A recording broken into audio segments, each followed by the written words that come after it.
Ryan reached the top of the hill and looked down onto the town of Peresca. It was a small, one-horse town in the upper Karoo Desert. The old church in the middle of the town still stood tall, the clock tower casting a long shadow in the late afternoon sun. The town looked like it was in a fairly good condition compared to many of the other places he had passed through, though it seemed just as abandoned, which was seldom actually the case. He sighed and scanned the streets and buildings for any sign of life. He had been walking for hours and he was exhausted. The old Ford Focus he had managed to get running in Potchefstroom had finally given in about 25 kilometers back, and he had been walking since. The hot desert sun had not made it easy, but he had made it. He needed to find food, shelter, and new transport, and hopefully he would be on his way to Namibia sooner rather than later. Ryan pulled the pair of binoculars he had out of his pack and scanned the town again for a couple of minutes. There were a few shops in Presca which had sold food and supplies, though these would more likely have been looted since. He was inclined to check the general store, seeing as Presca was a farm town, but it would probably also be empty. Surrounding farms could prove fruitful and might warrant a trip out, but he would avoid prolonging his stay close to town if he could. Where there were towns, trouble was usually not far off. A slight movement caught his eye in the window of a building he was examining. He quickly jerked the binoculars to focus on this particular window, and he thought he just caught a glimpse of someone moving out of sight. He examined the building for a few moments longer, waiting for another glimpse at what had caught his eye, but all was quiet once again. Ryan sighed again. Of course the town wouldn't be empty. Why would anything ever be easy? Lowering the binoculars, he glanced up at the sinking sun. He had to get under cover before nightfall, especially if he wasn't alone. He packed away his binoculars, shouldered his pack, picked up his rifle, and started down the hill. He knew Priesca well. In the native Korana tongue, Priesca translated to the place of the lost she-goat. His grandparents had lived there for many years, and growing up he had often visited. The butcher was where they sold the best biltong he had ever tasted, and the small corner shop often gave him free candy when he entered. But his favorite place in town was the old fort on the Presca Kopje. The British had built it during the Anglo-Boer War, and the sense of history he had felt when he first visited it had always lured him back. He looked up and could see it on the other side of the town. It seemed to watch over the small town in an ominous silence. Ryan descended the hill and reached the edge of town as the sun was lowering behind the buildings. Time to focus, buddy. He cocked his Remington and took a few deep breaths to steady himself. He didn't know what to expect, and after all this time he still wasn't sure what he dreaded more, coming across bandits or lurkers. One thing he had learned on his journey from Johannesburg was that people were capable of unparalleled cruelty, and they could be just as fear-inducing as any lurker he had come across, and he had come across many. He quickly moved up to the closest building, looking in all directions as he approached. Slowly he peered around the wall and down the street heading into Presca. Nothing stirred. Cautiously he headed down the street, staying low and close to the building. It was some sort of government building and held no real interest for him. Shelter was now his number one concern, as the lurkers became particularly active after sundown. This he had learned early on in his exodus from Johannesburg, when he had at first opted to travel only by night to avoid the desperate people looking for help, and those people who always seem to thrive in humanity's darkest times. These people seemed to enjoy the lawlessness and the suffering, and they were more than willing to add to it if it benefited them. Reaching the intersection, he quickly scanned both ways and behind him before proceeding.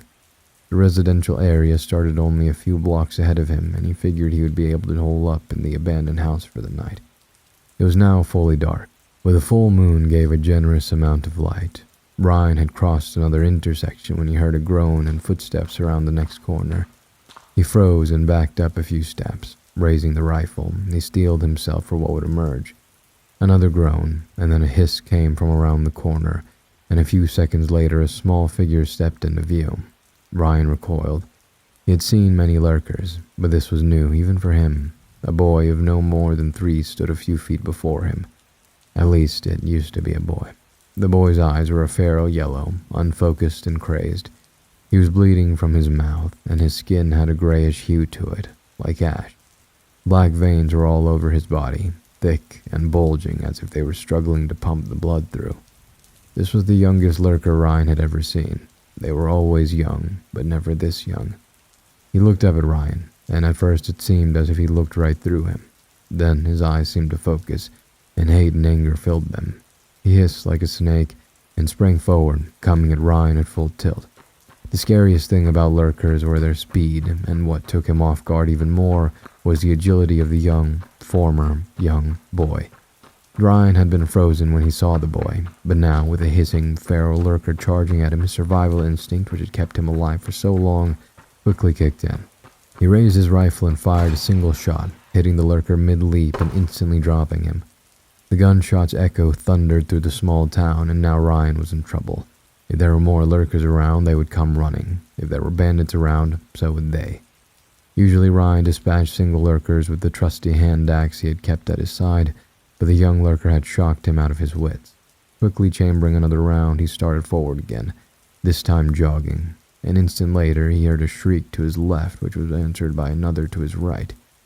Well, shit. He started sprinting. He heard shrieks, screams, and hisses approaching from both sides, and Ryan started to panic. He was desperately looking around for a place of safety, anything that could save him from the oncoming death rush. He glanced over his shoulder, but the street was empty, for now. He spotted a small side street a couple of yards ahead and ducked into it, clambering onto a nearby dumpster. He was able to reach the roof of the adjoining building and quickly hoisted himself up. He rolled away from the edge and took a few calming breaths. Slowly, he peered over the edge, just as a dozen or so of the lurkers poured into the street from each direction. Searching for the cause of the gunshots, they sprinted up and down the street, teeth gnashing. The black veins crisscrossing their bodies were visible to Ryan even from a distance. They quickly found the body of the one he had killed, and anger seemed to ripple through their group. Their gnashing and hissing intensified, and they raced up and down the street looking for the one responsible. It had been 3 years ever since Revelations.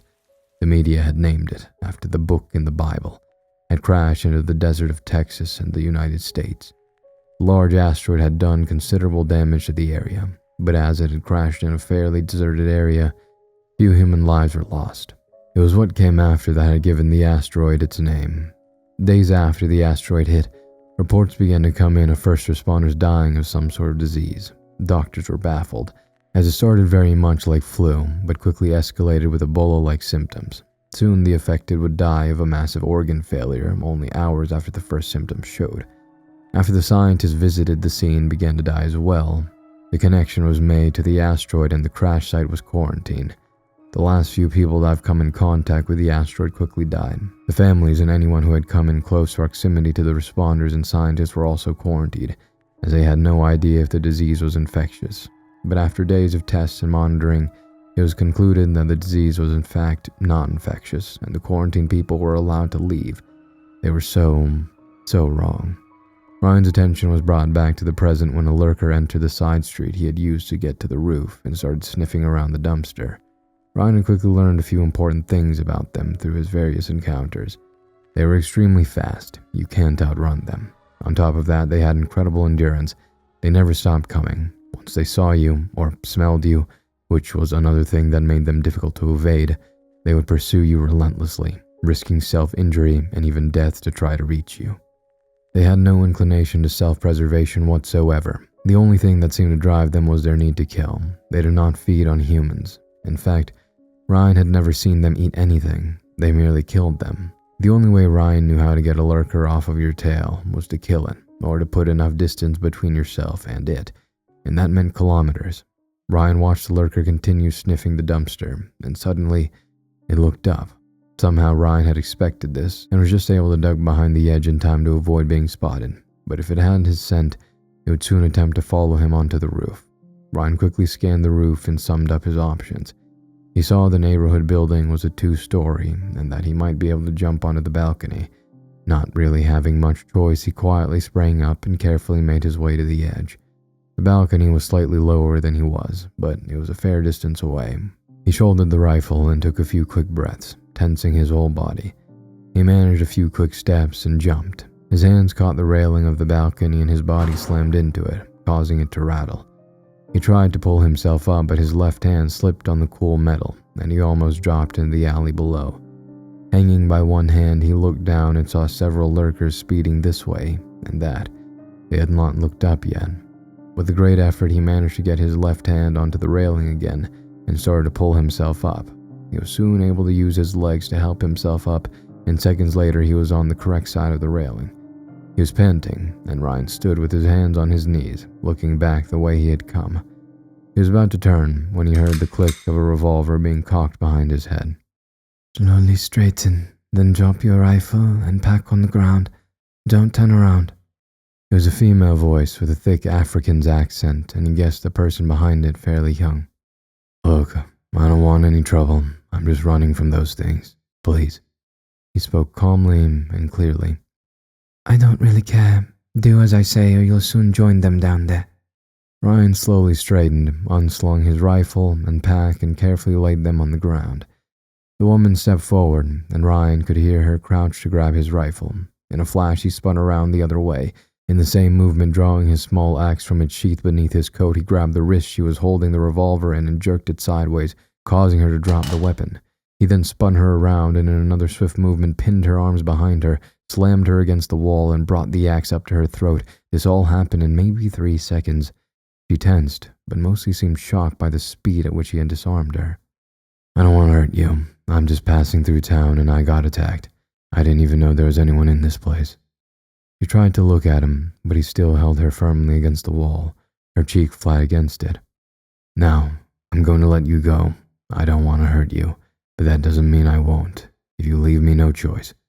Stay calm, don't do anything stupid, and we'll both live through the night so that we can die tomorrow. You have an understanding. She seemed to think for a second, but then slowly nodded. Ryan released her and stepped back, quickly stooping to retrieve her revolver. She turned around, rubbing her wrist and then her cheek. She was beautiful and young. Ryan guessed she had no more than 20. She was the youngest person that he had seen since everything had started. Well, the youngest normal person. She had wild and curly black hair and bright blue eyes. Even in the moonlight, he could see that she had freckles. She was a great deal shorter than him and was slightly built. He looked him up and down in return, but remained silent. What's your name? He asked, opening the revolver and seeing that it was empty. Helena, she said, looking at him and the revolver with indifference. Do you even have bullets? She folded her arms and shrugged. I found it a while back. Could never get it open to check. He handed her the revolver and picked up his pack and rifle. Do you stay here alone? He looked back into the room, but it was dark inside and he couldn't see past the door. Not when it started. She didn't elaborate, so Ryan decided not to ask. I'm Ryan.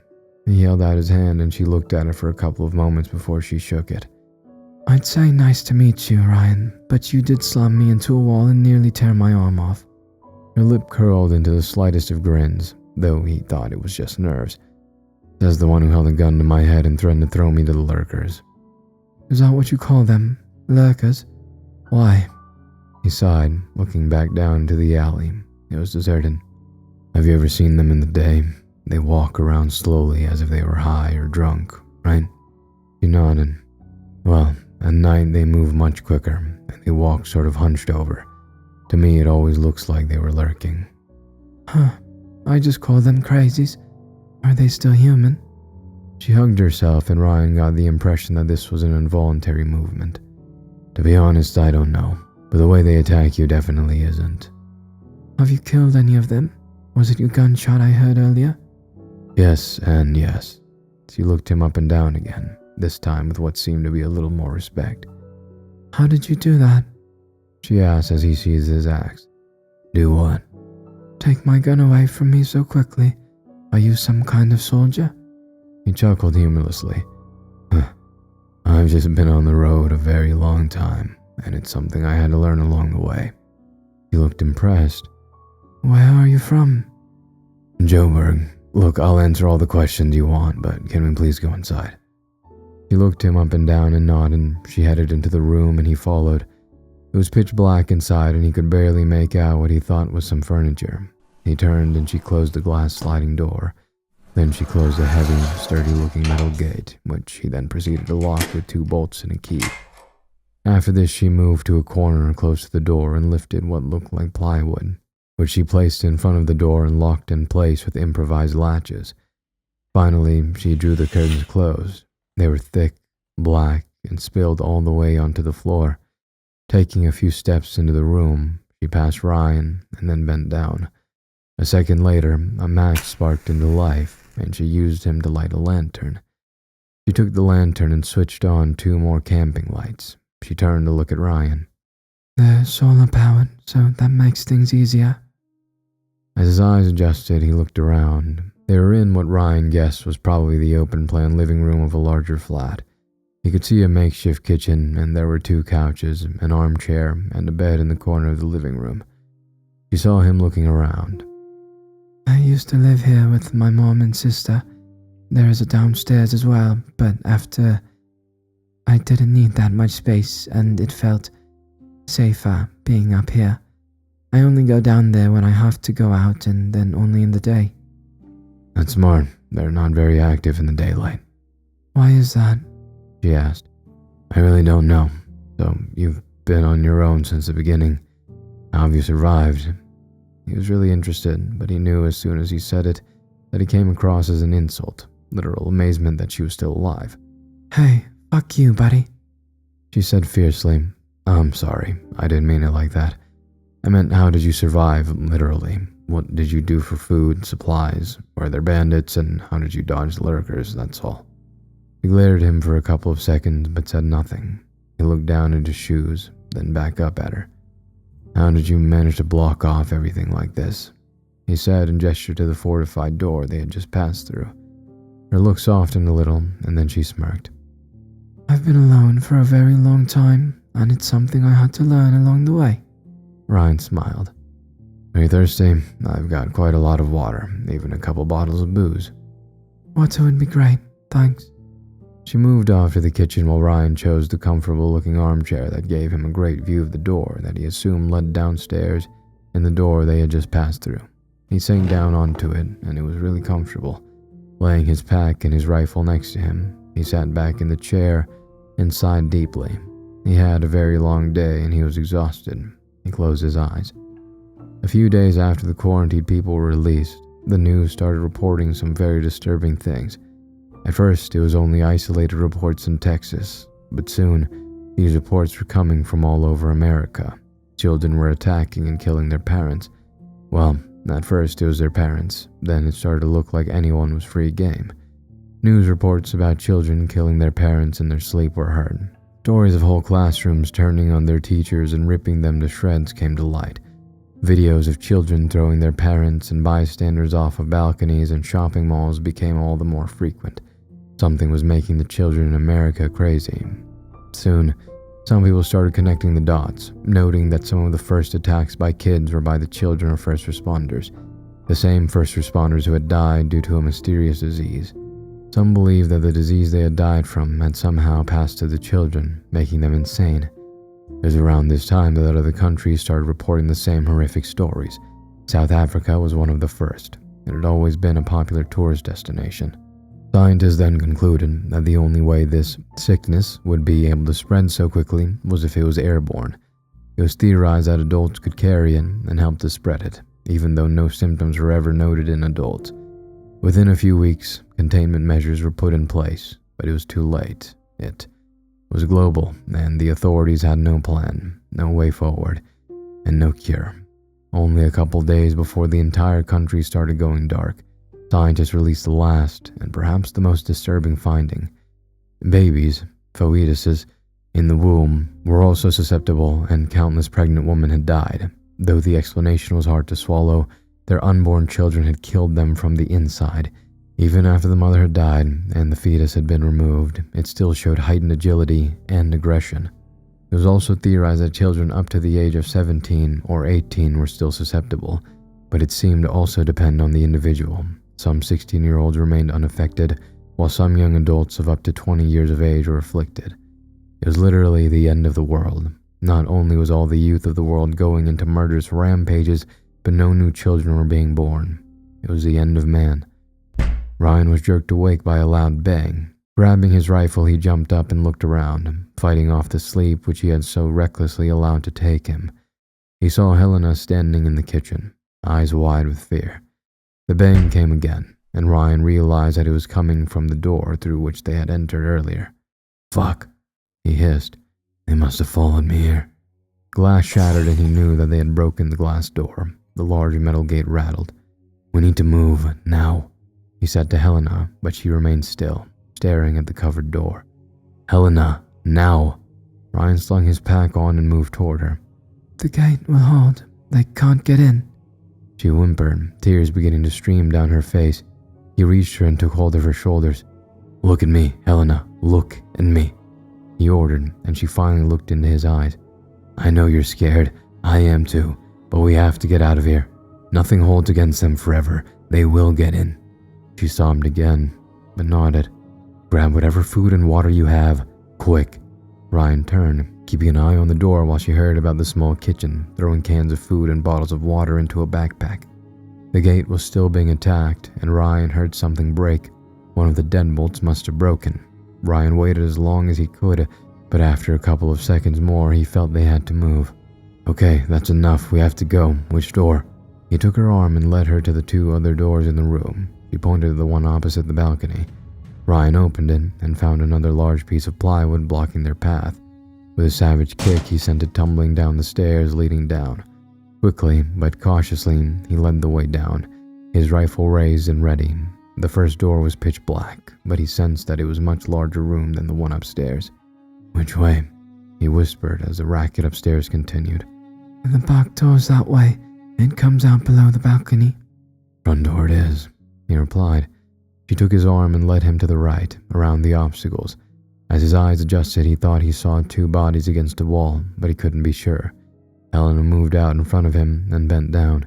He heard 2 clicks, and then she stood up and he heard 2 more clicks. She removed another large piece of plywood, and a wooden door with a small window was revealed. Light streamed in, and Ryan couldn't help but look back at where he thought he saw the bodies. His night vision had proved to be correct, as 2 skeletal bodies were propped up against the wall in sitting positions. The one looked to be no more than a child, and the other adult. He looked back at her and saw her staring at them too. She looked into his eyes and knew tears were flowing freely. He looked down for a moment and then stepped up to the door, looking through the window. The street looked empty. A loud crash came from upstairs as the gate came down. "Come on," he whispered and tried opening the door. It was locked, but Helena quickly stepped forward and flipped the deadbolts and removed the chain. He opened the door an inch and peered out. Quickly, he stepped out and allowed her to follow, and then quietly shut the door. They could hear the lurkers crashing down the stairs, looking for them. Ryan headed in the direction of the fort, hoping to hide there until sunrise. He felt they needed to get out of the center of town, away from the obviously large concentration of lurkers. "Where are we going?" Helena whispered behind him. "To the fort." "Why?" "They've got my scent. That's how they followed me to your place. We need to get out of town and away from them, to put some distance between us. If we can hide somewhere in town, they'll quickly find us again." They stayed close to the buildings, trying to keep low. Ryan had them move quickly, and they could hear the sounds of the lurkers echoing through the town. A couple of times they ducked into the doorways or behind trees when they spotted one. It was chilling, seeing those former children running rabid around the town, knowing that at any moment they could be seen and attacked. The final stretch was open ground. They'd have to cross a road, a small field, and a graveyard before reaching the bottom of the kopje. Ryan scanned the area looking for lurkers but spotted none. "Come on." He started jogging and Helena followed. They had just reached the graveyard when they heard a shriek behind them. The same lurker who had sniffed around the dumpster had spotted them, or tracked him. It was about 60 meters away, and it was a large one. Ryan guessed that it had probably been a sports star in the old world. Its shriek had alerted others, and within seconds 6 lurkers were bearing down on them. "Run!" Ryan screamed and Helena took off into the graveyard. Ryan raised his rifle and got the closest one in his sights. Squeezing the trigger, the rifle fired and the lurker dropped. The others didn't seem to notice. They only kept coming. Ryan chambered another round and fired. Another one dropped. Ryan again chambered a round and brought another one down. He turned and sprinted after Helena, reloading as he ran. The remaining 3 were after him, and they were gaining quickly. Reloading while running was not easy, but Ryan had managed it on previous occasions. Finally, he was done. Glancing over his shoulder, he saw that they had gained significantly and were only a couple of meters behind him. He was about to turn to take down one or two more when his foot caught on a broken hard stone protruding from the ground. He went sprawling and the rifle flew from his hands. Landing hard, he could hear the gnashing, hissing monsters approaching. He desperately called forward to where the rifle had landed, panic threatening to take hold. Reaching it, he grabbed it and turned, still lying on his back. A lurker was almost on him, and he fired immediately. Striking it in the chest, it crumpled to the ground.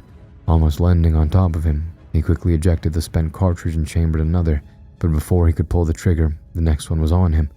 It dived onto him, causing him to once again lose the rifle. Ryan managed to get his hands up, keeping it away from his neck as it tried to rip his throat open with its teeth. Soon its hands were wrapped around Ryan's neck and it started squeezing. Ryan started panicking as his windpipe was cut off. With his right hand, he let go of the lurker and reached under his coat. Drawing his small axe, he put it to the creature's neck, and with all his strength in both hands, he jammed it upwards. Blood spewed from the wound, covering Ryan's face and chest, but the lurker became limp, and Ryan threw it aside. Coughing and retching, he got to his knees before he was shaken by the sound of another gunshot. His head whipped up just to see the final lurker dropping, most of its head gone. Ryan looked to where the rifle had dropped, and he saw Helena standing there, the rifle in her hands and the barrel smoking. Ryan collapsed into a sitting position, taking a few more moments to cough and to get his breath back. Finally, he looked up at Helena, who had walked over and was now crouching beside him. "Thanks," he managed before bursting into another coughing fit. "No problem," she smiled back. Ryan looked at the one she had shot and saw that he was the big one that had tracked him. "We have to move. The gunshots will draw them here." He wheezed and got to his feet. He took the rifle back from her and reloaded. He only had a dozen rounds left. They headed to the fort, now looming over them in the night sky, the moon right behind it. In the dark, it looked like an old castle. It made Ryan think of Dracula. They had just started climbing the hill when they heard more shrieks behind them. He looked back and saw dozens, maybe hundreds of lurkers pouring into the field. "Go, go, go," he yelled, and they doubled their pace. The hill wasn't very steep, but the climb was tricky due to lots of loose gravel and rocks. Twice, in a matter of seconds, they both slid back several feet. Halfway up, Ryan glanced back and saw that several lurkers had already reached the bottom of the hill. The only thing going for them at this stage was that the lurkers attacked the hill with such speed and aggression that they too constantly slid back down. Ryan thought about firing off a couple of rounds, but there were too many and the effect would be minimal. He focused again on scaling the hill, and eventually they reached the top.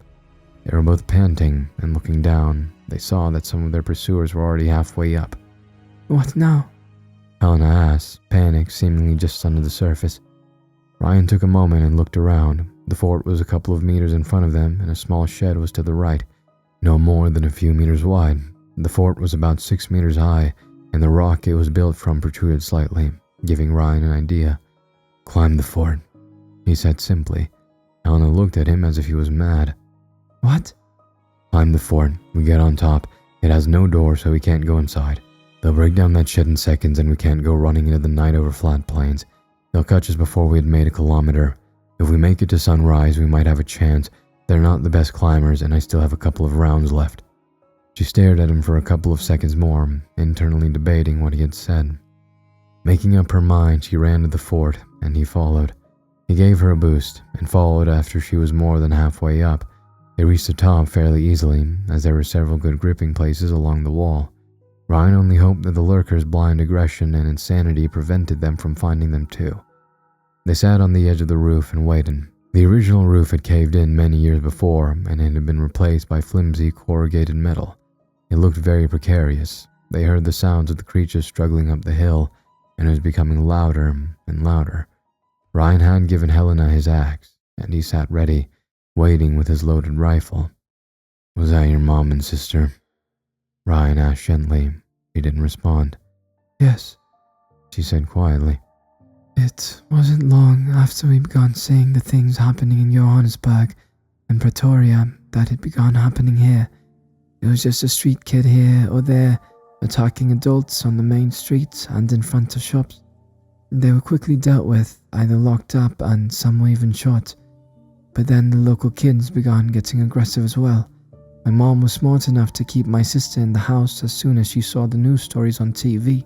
She always was overprotective and paranoid like that. It kept my sister herself for much longer than the others. Soon the community started breaking down. There were lots and lots of kids in the township on the edge of town, and one night they all stormed into Nebraska, killing everyone they came across. We hid upstairs in the closet, and the next day we started boarding up the flat. We didn't have a car, we couldn't leave.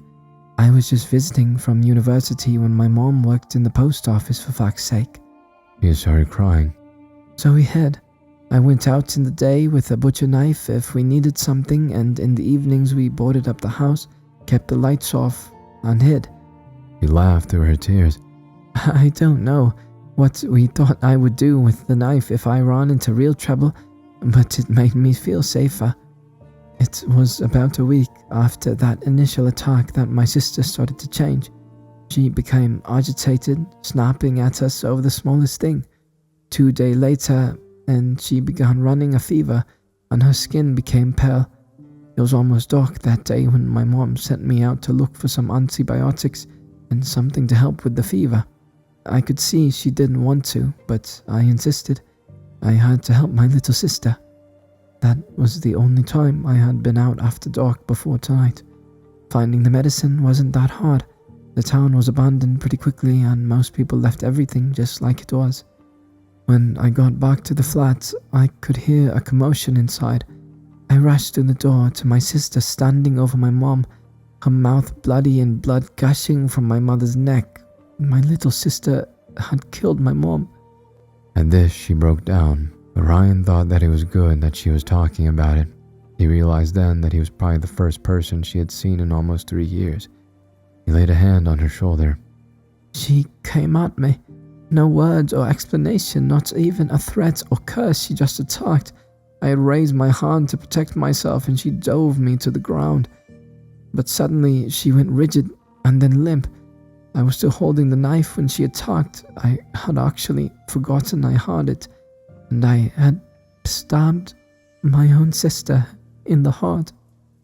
She broke down again, sobbing uncontrollably into Ryan's shoulder. Anna, listen. He lifted her chin and looked into her sad, blue eyes. That wasn't your sister anymore. If you hadn't done what you did, you'd be dead. He wiped a tear off her cheek. And I'd be sitting here alone right now, he added with a smile. She returned his smile and suddenly kissed him. He returned her kiss. It was innocent somehow, only asking for someone, anyone to care for her again, to not be alone anymore. For just a moment, both Helena and Ryan forgot their grief and anger and pain and lost themselves completely in that moment, but only for a moment. A high-pitched scream broke them apart and brought them back down to earth. The first lurker had managed to scale the Gravely Hill, and he was soon joined by another, and then another. Ryan got on his one knee and raised his rifle, but didn't fire. The lurkers didn't immediately spot them, but started running around erratically looking for them. Shoot them, Helena whispered. I don't have a lot of ammo. If I shoot, it has to count.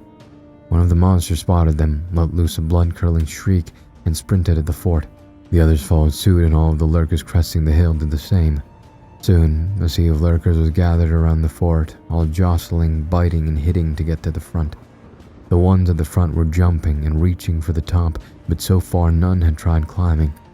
Ryan and Helena sat atop the fort, nervously trying to look in all directions, waiting for the first to start climbing.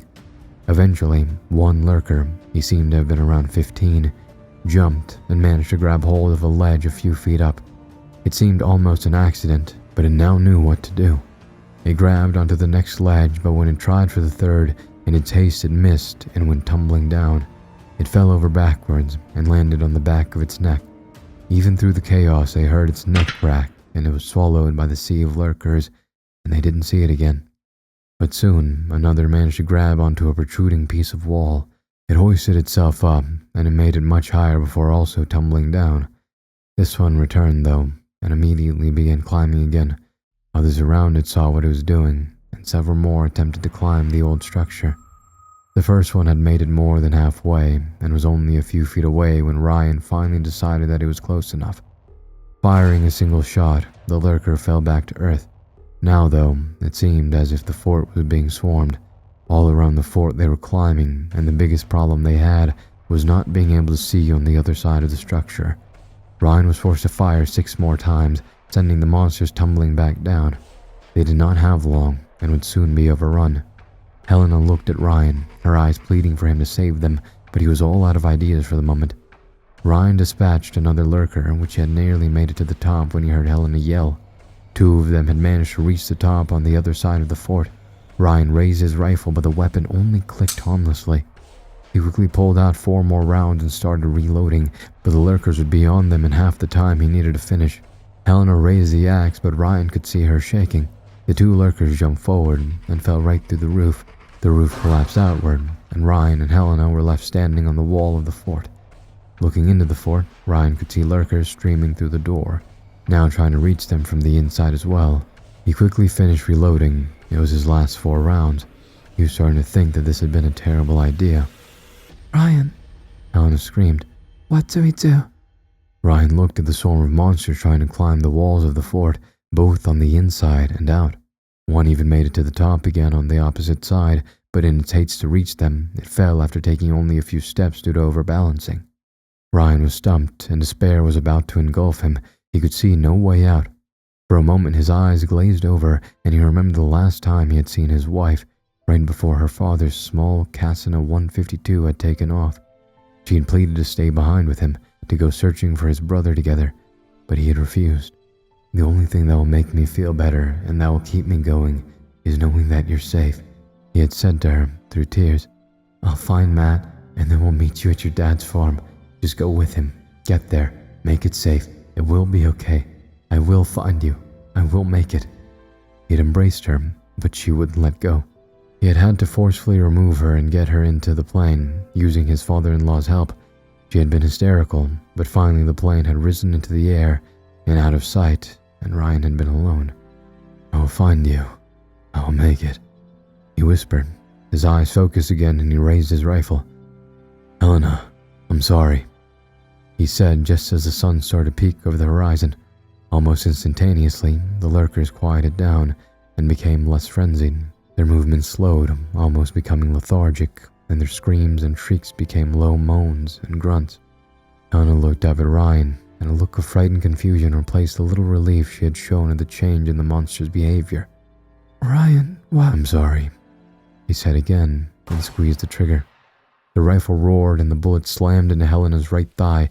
She screamed and dropped the axe. She fell forward onto the wall, and for a moment it seemed as if she would manage to hold on. Ryan stepped forward as if to help her, but only grabbed the pack filled with food on her back. As if in slow motion, she slid sideways and fell off down the outside of the wall, leaving the pack in Ryan's hands. She screamed again as she fell, and her eyes met Ryan's. Confusion and shock reflected there, but also sadness. She disappeared into the ocean of waiting lurkers, and they immediately attacked her. Even the monsters scaling the wall jumped off to get to her, albeit in a more distracted way than the frenzied creatures of minutes before. Her screams erupted from beneath the mass of murdering bodies, and it seemed to draw them toward her. Ryan watched as the lurkers all slowly moved around the fort to the place where she had fallen, even those inside. He bowed his head for a moment, anguish at what he had once again had to do to try to keep the promise to his wife. He had thought he had learned to live with the things he had done, but this moment had brought them all back. Helena's screams were suddenly cut short, and Ryan knew he had to move. Slowly, he crept along the wall to the other side of the fort and started climbing down. All the lurkers had moved to where she had fallen, and he remained unseen. Reaching the ground, he quietly moved away, keeping the fort between him and the lurkers. Using a wide arch, Ryan entered Priesca again many hours later, moving as quickly as his tired body would allow. He searched houses, shops, and any buildings that he found for supplies and food. He didn't find much, but more than he would have expected so long after society had fallen. He then quickly inspected vehicle after vehicle, but could not get one to run. Cursing his luck, he found a bicycle in the post office and a hand pump in the general store. After inflating the wheels, he started pedaling in the direction of Uppington. He had decided that he would rather sleep next to the road on the ground than spend another night in Priesca. As he reached the edge of town, he slowed to a stop. Slowly, he turned and looked at the fort, still standing unaltered atop its kopje. It'll probably still be there in 100 years, Ryan thought. Sighing, his tired body protesting at every move he made, he started pedaling. Ryan opened his eyes and squinted against the brightness of the hot desert sun. He was dazed, and for a moment he struggled to remember where he was. Lifting his head slightly, he groaned as a trickle of something warm ran down his face. He sat up as a flash of pain shot through his head. He remembered. He was sitting in the middle of a narrow road. It was straight and disappeared into the distance with hardly a bend or turn. He was sure it must have been wider at some stage, but the desert had reclaimed much of the road's surface. He inspected himself for any serious injuries, and was relieved to find that he only had the one minor gash on his forehead. Slowly he got up and trudged over to his bicycle. Ryan lifted it onto its wheels and groaned. Fuck. He sighed. The front wheel was buckled. He wouldn't be able to repair it. He cursed himself for his own stupidity. Ryan had been making good time, going along at a steady pace until he had seen the sign that the next town was only 15 kilometers away. Short on water and almost out of food, he had excitedly sped up, hoping that the small city would have what he needed. He had passed through a couple of small towns the previous days, but they had offered the bare minimum. One town had been functioning fairly normally and had even had electricity, but the locals were suspicious of strangers and unwilling to help. He didn't blame them. He had nothing to offer in exchange for supplies or shelter. Eventually, an old man had given him some food and fresh water and politely asked him to be on his way. Ryan had hardly sped up before he had struck something which had been buried in a pothole and covered by sand. The impact had sent him flying over his bike, and this object was what had crippled the front wheel. He removed his rifle from the makeshift holster he had attached to the bike and tossed the mangled bike aside. He inspected the rifle for any damage and cursed again when he saw a large scratch on the butt. He would test it later to make sure it still worked. Taking off his pack, he sat down again, deciding to take a break. He took a few mouthfuls of water and looked into the distance. He thought he could see smoke rising in the direction he was heading. It was probably coming from Carisburg, which he was approaching. It was late afternoon already, and he'd prefer not to have to sleep under the stars again. The cold desert night was not a nice place to be, not to mention the pack of jackals which he thought had been following him for the last couple of nights. He didn't think they would attack him, but their calls and scurrying in the darkness just out of reach of his campfire's light were deeply unsettling. Getting up and shouldering his pack and rifle, Ryan started in the direction of Carisburg. He walked at a brisk pace, beginning to see more and more dirt roads turning off to farms and smaller settlements. A few abandoned cars were next to the road or sometimes in the middle of it as he neared the town, and he gave each one a cursory search for anything useful, but they were all empty. Long ago searched and stripped of anything remotely valuable. It had been 17 days since Ryan had left Priska, pedaling his bicycle for between 4 to 6 hours a day.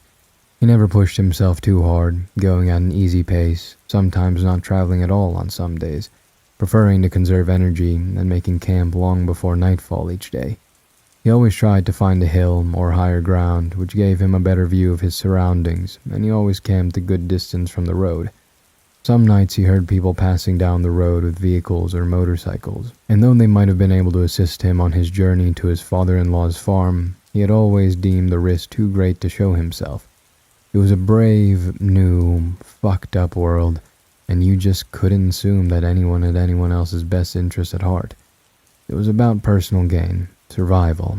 Hadn't he shown himself that to be true time and time again? So he would kick out his fire and hide out of view, watching as sometimes up to 6 vehicles passed at a time.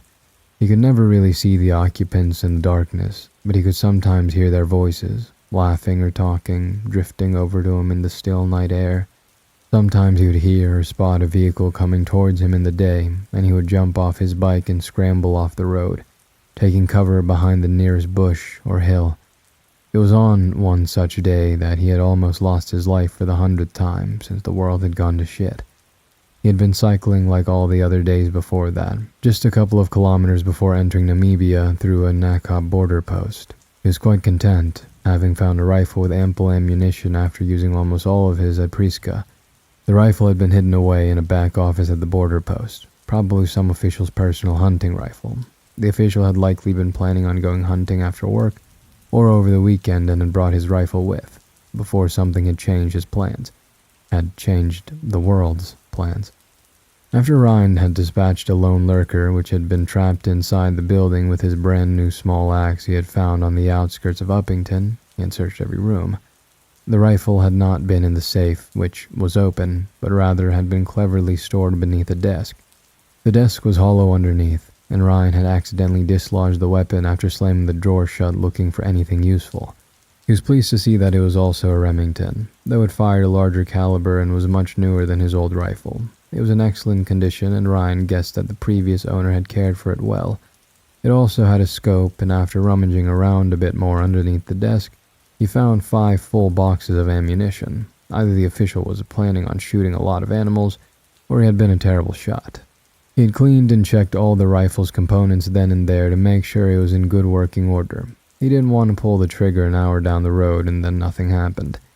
He was pedaling along deep in thought some time later when he heard the groan of an engine behind him. Ryan cursed, realizing that he should have heard it sooner. With that he had been deep in thought, thinking about the hunting trips his father had taken him on. Jumping off his bike, he turned and saw an old Toyota Becky coming along rather quickly. There was no time for him to hide, so he placed his old rifle on the ground and drew the new one, letting his bicycle fall to the ground. The driver of the Becky saw Ryan and slowed. Ryan chambered around but did not raise his rifle. It came to a stop about 10 meters from Ryan. Both front doors opened and 2 men climbed out. The driver was middle-aged with thick gray hair and a big beard, while his passenger was much younger, no more than 23, his son, most likely. Both of them had firearms, the older man carrying a type of shotgun and the younger one a pistol. Was man sin vandaag sedi so in de pad stan met in vuge is die kanse god dat je vrek jiskat gaan word. The older man said in Afrikaans. Ryan's Afrikaans had never been great, but he understood what the man said. Quote, if a man stands in the road with a gun in today's times, the chances are good he'll be shot dead. End quote. Ryan looked at each in turn before replying in English. That may be true, but the people doing the shooting better be damn sure they don't get shot first. He knew that he shouldn't be combative, that he should try and de-escalate the situation, but Ryan had never responded well to threats. The older man looked at the younger one and smirked. Nogal in subtil hook, en un gat subtil. Ryan's eyes flashed. He responded even worse to insults. The man had called him arrogant in a slang term used to insult English people in South Africa. Sutbil roughly translated as salt dick, implying that the person had 1 foot in the UK and 1 in Africa, and that his penis was dangling in the Atlantic. I'd be more careful about insulting strangers when you have no idea what they are capable of. Ryan replied, this time in Afrikaans. The older man's smirk faded. They stared at each other for a few moments more, neither looking away or backing down. I think we'll take those weapons of yours, boy, the older man finally said when he realized Ryan wasn't backing down.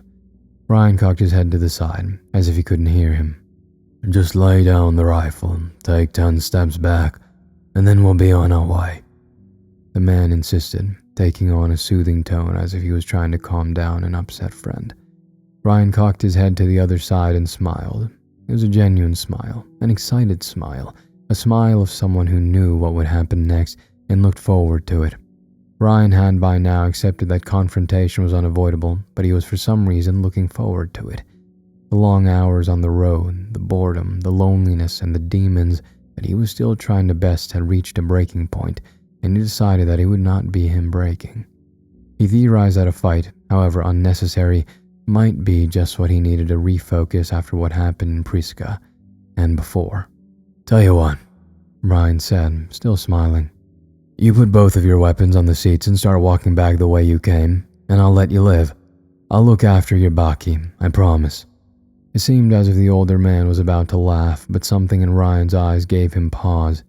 He looked over at his son, who gave the slightest shrug, and then back at Ryan. Well, I'm waiting, Ryan said. Let's just go, Dad. Leave him. The younger man said nervously, and for a second it seemed as if his father would oblige, but something kept him there and made him turn to Ryan once again. It was probably pride. I'm going to count to 5. the man said, cocking his shotgun. His son looked at him uncertainly, but also snapped the safety off of his pistol. 1, he began. 2, Ryan said, not moving, though the smile had now disappeared. The man hesitated, but then lifted his shotgun. 3. His son had now also taken aim with his pistol. 4, Ryan said, and turned his rifle, slightly so that it was pointing forward, though he did not raise it. The man hesitated again, but after a moment opened his mouth to say the final number. Wait, Ryan cried, lifting his arms and holding the rifle in one hand. Wait, I give up. I don't want to die. Both men tensed, but then relaxed and lowered their weapons somewhat. The older man smiled smugly and was about to speak when Ryan interrupted him. 5, he said quietly, and the man's smile was replaced by confusion. Ryan brought down his rifle and fired at the older man, but it was not his rifle. It was not the rifle that had been firing since he was 21. It was a new, more powerful rifle. The shot missed, hitting the top of the windscreen. The man cried out in alarm and stumbled backward, falling over and firing into the air involuntarily. At the same time, the pistol of the younger man cracked and the round slammed into the ground at Ryan's feet, also an accidental shot. The younger man seemed to recover and pulled the trigger again, but nothing happened. The pistol had jammed. Ryan needed to get out of the open before the old man could fire again, and he set off at full tilt, bearing down on the younger man. He struggled with the pistol, trying to unjam it, and stealing glances at Ryan as he came sprinting at him. Finally, he dropped the pistol and raised his arms in surrender as Ryan reached him. He struck him with the butt of the rifle in the stomach. The younger man collapsed, curling into a ball and coughing loudly. Ryan quickly scooped up the jammed pistol and shoved it into the back of his pants. Then, ejecting the spent cartridge and chambering another round, he pointed the rifle at the young man's head. Your son is on the ground, and my rifle is pointed at his head. Try to be a hero, and he's dead. So, slowly come around the back of the bakkie with your hands in the air. A few moments went by when all was silent, save the young man's whimpering and coughing. Then, slowly, Ryan heard the footsteps of the older man approaching from the back of the bakkie. He appeared, holding his arms above his head with a shotgun in one hand. Toss the shotgun into the back and then move away from the bakkie, Ryan said, and the man obliged. When Ryan felt he was far enough, he told him to stop. We weren't out here alone, you know. We have more people that should be coming in any minute. Ryan looked at the old man, but said nothing. Just let us go. Take the bakkie and go. What are your names? Ryan asked. I'm Frick, and this is my son Johnny. Frick seemed eager to cooperate now. Perhaps he thinks if he can build a rapport with me, they will get out of this alive, Ryan thought. So where were you headed, and where are you coming from? We're headed to Adamsley. There were no children there, so the town remains almost completely unaffected. Most days there is even electricity. We happened upon it a year ago. Right now we were coming back from Uppington. We needed things that small towns don't really keep. Ryan raised his eyebrows. Such as? Ammunition, tools for farming, and engine parts for our vehicles and tractors. Ryan looked in the back of the truck and saw nothing. He raised his eyebrows even higher. It wasn't a very successful trip. We struggled to get into Huffington. It was crawling with swarmers. Ryan cocked his head at the word. He decided to describe the Lurkers well. Once we finally got in, we could hardly find anything. Everything was looted and burned to the ground, and then we wasted too much time. We got caught after dark in an old auto shop. We couldn't really defend it. Most of the doors were damaged and they got in real easy. We lost 6 people that night. He looked down, and Ryan could see that he had trouble keeping his tears at bay. We spent a week crawling along back roads into every small town between here and Uppington, but it wasn't a very fruitful week. We lost 2 more people. We lost so much more than we gained on this Donner strip. Brick was about to speak again when they heard another vehicle approaching. It was a Land Rover Defender, and it was flying. Looks like Frick wasn't lying, Ryan thought. The Defender slowed as it neared, and then abruptly stopped, coming to a stop with screaming tires and skidding over the built-up sand on the road. Ryan guessed the occupants had seen the situation, a stranger holding their friends at gunpoint. Ryan quickly moved so that the Toyota was between him and the Defender, all while keeping his rifle pointed at Janny. You better tell them to not do anything rash, or this day is going to go from bad to worse for you." Frick nodded and moved to go to the defender, but Ryan stopped him. "They'll be able to hear you from here. You don't need to go over there." Frick was about to argue, but stopped. He nodded and turned to the defender again. 3 men exited the vehicle. They were all middle-aged, but looked younger than Frick. They were all carrying firearms, 2 pistols and a large revolver. "Frick, are you okay? What's going on?" The driver called over in Afrikaans. He was tall and muscularly built. He had a full, black beard and wore a Stetson hat and sunglasses. Frick looked at Ryan questioningly, his eyes asking how Ryan wanted to handle the situation. Ryan's mind was racing. His odds of getting out of this alive were steadily declining. "Tell him I'm taking the baggie. I'm taking your son with me too, and the defender's keys. I'll leave them both 5 kilometers down the road, giving me a good enough head start. You get your son, I get better transport. Everybody wins." Ryan could see that Frick hated the idea of letting his son go with him and probably also thought of losing his vehicle, but he dutifully relayed the message over to the man in the Stetson, whom he called Darren. "That sounds fair," Darren called back, and Ryan breathed a small sigh of relief. "I have a counter offer, though. If you come out right now and drop your gun, I'll just shoot you in the head and you won't suffer. But if you don't, I will make it my mission for the probably limited time I have left on this earth to cause you the utmost amount of pain possible." Something in Darren's voice scared Ryan. He believed every word that he had said. Ryan had leverage, true, but he was greatly outnumbered by armed men, and his entire plan hinged on the assumption that they actually cared about Jenny. "Give me the keys," Ryan hissed to Frick. "Get up and get in the driver's seat." He commanded Jenny, and he slowly got to his feet. He forced him to climb over the passenger seat and was doing so painfully slow until another hit with the rifle got him moving faster. Ryan quickly followed into the passenger seat and told him to start the Toyota and drive. He did as he was told, but not fast enough for Ryan. He turned to look at Janie and scowled. "I told you to drive, for fuck's sake. Now drive." He growled, and the frightened Janie floored it. The engine roared, but almost immediately, another sound was heard above the protests of the engine. Bullets were slamming into the back of the truck. Ryan looked back and saw the 3 new arrivals all firing at them, while Frick was waving and protesting, obviously concerned that his son might be hit. Ryan was about to lift his own rifle to return fire when one of the tires blew. It must have been hit by a round from the firing men, and although they could limp along, Janie seized the opportunity and violently jerked the steering wheel right. Ryan was flung against the door, and it was soon apparent that Janie had lost all control. They flipped. They had not been going fast enough yet to cause a serious accident, but the sand-covered road caused them to slide for a great distance on their side until finally coming to a stop. Janie had ended up on top of Ryan, and while his face was close to his, Ryan struck out with his head 1, 2, 3 times, breaking Janie's nose and cutting his lip. Blood spurted from his lips and nose. "You little shit," Ryan screamed, delivering another headbutt for good measure. Ryan quickly clambered out from underneath the dazed Janie and recovered his rifle and the jammed pistol which had tumbled from his pants. Replacing the pistol and slinging the rifle over his shoulder, he climbed to the opposite door and awkwardly clambered out. Just as he poked his head out of the Toyota, more rounds slammed into the chassis of the vehicle, and he quickly ducked back inside. Unslinging the Remington, he took a deep breath and leaned out again, but this time he kept low. More rounds zinged about him, but he kept his hands and his breathing steady and got one of the men shooting at him in his crosshairs. They were running toward the flipped vehicle, firing as they ran. Holding his breath, he squeezed the trigger and the rifle roared.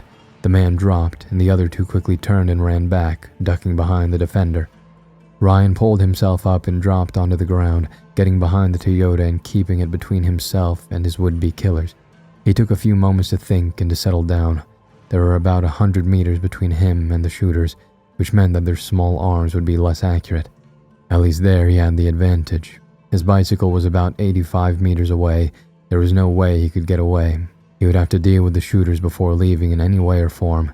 He leaned around the flipbacky and peered through his scope. Nothing stirred around the defender. Frick had also taken cover.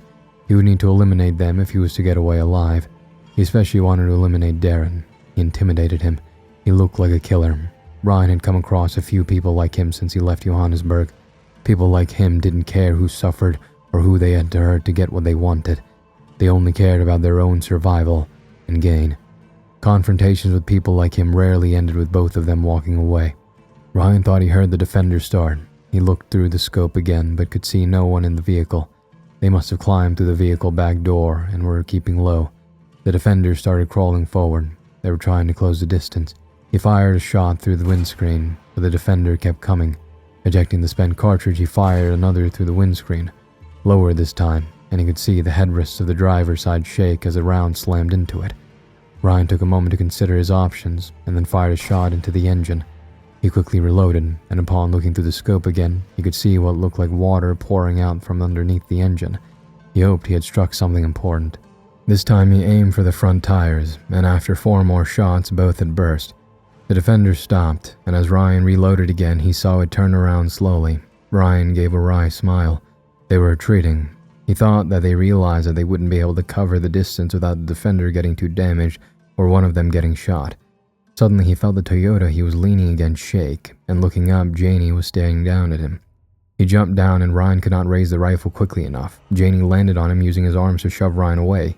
He went sprawling, dropping the rifle. He was up quickly and he sprang forward to prevent Janie from picking up the rifle by landing a savage kick to his midsection. Janie grunted and stumbled back, but in the same movement turned and ran to where the defender was slowly retreating.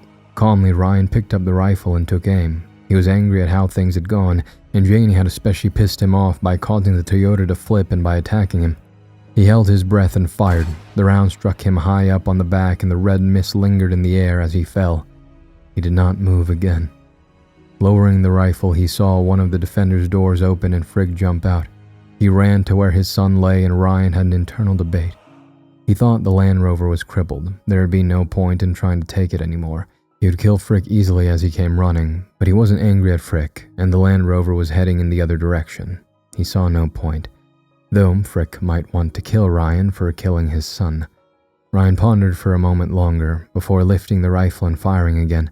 The round jumped next to Frick's feet and he stopped. He looked up at Ryan and he could see through the scope the hate and anger on Frick's face. "Go back and bring me my bike," Ryan called cheerfully. Frick didn't move. Ryan fired another shot and this time the round nearly took his foot off. Frick jumped and glared at Ryan for another moment before turning and jogging back to where his bicycle was lying on its side. He lifted it onto its wheels, and through the scope, Ryan could see Frick debate about whether or not to pick up Ryan's old rifle. Ryan held his breath. A moment later, Frick was jogging toward him with the bicycle. When he reached Janie, he sent it rolling toward Ryan before kneeling next to his boy. He gently turned him over and was soon sobbing loudly. The bike had fallen over a few meters away from Ryan, and he cautiously moved toward it, keeping his rifle trained on Frick. He had almost reached it when he heard the sound of feet shuffling on gravel to his left. He snapped the rifle toward the sound but could not see anything. A row of shrubs and bushes obscured everything a few meters back from the road. A low moan rose from behind the shrubbery, and Ryan's blood ran cold. His breathing quickened and his heart pounded. He panned the rifle left and right, trying to look everywhere at once. Frick had not heard anything through his sobbing, and he continued to cradle his son's body. Another moan came from behind the bushes, and a moment later a single lurker emerged from the bushes. Ryan had not seen many lurkers since Priska. A few in small towns here and there which he was able to easily avoid, and the one at the border post. He guessed this one had been around 16. The black veins covering its ashy gray skin seemed to suck up the ample sunlight, and its feral, yellow eyes were unfocused. It spotted him and quickened its pace somewhat. Images of the hundreds of lurkers charging at him in Priska flashed through his mind, and a small groan escaped his lips. It was late afternoon, and the sun was still shining bright. But Ryan remembered the frenzied insanity with which they had pursued him that awful night with frightening clarity. "Shoot it!" Frick screamed. He was standing now, between the lurker and his dead son, as if protecting his body. Ryan lifted the rifle and was about to fire when the bushes behind it seemed to vomit lurkers.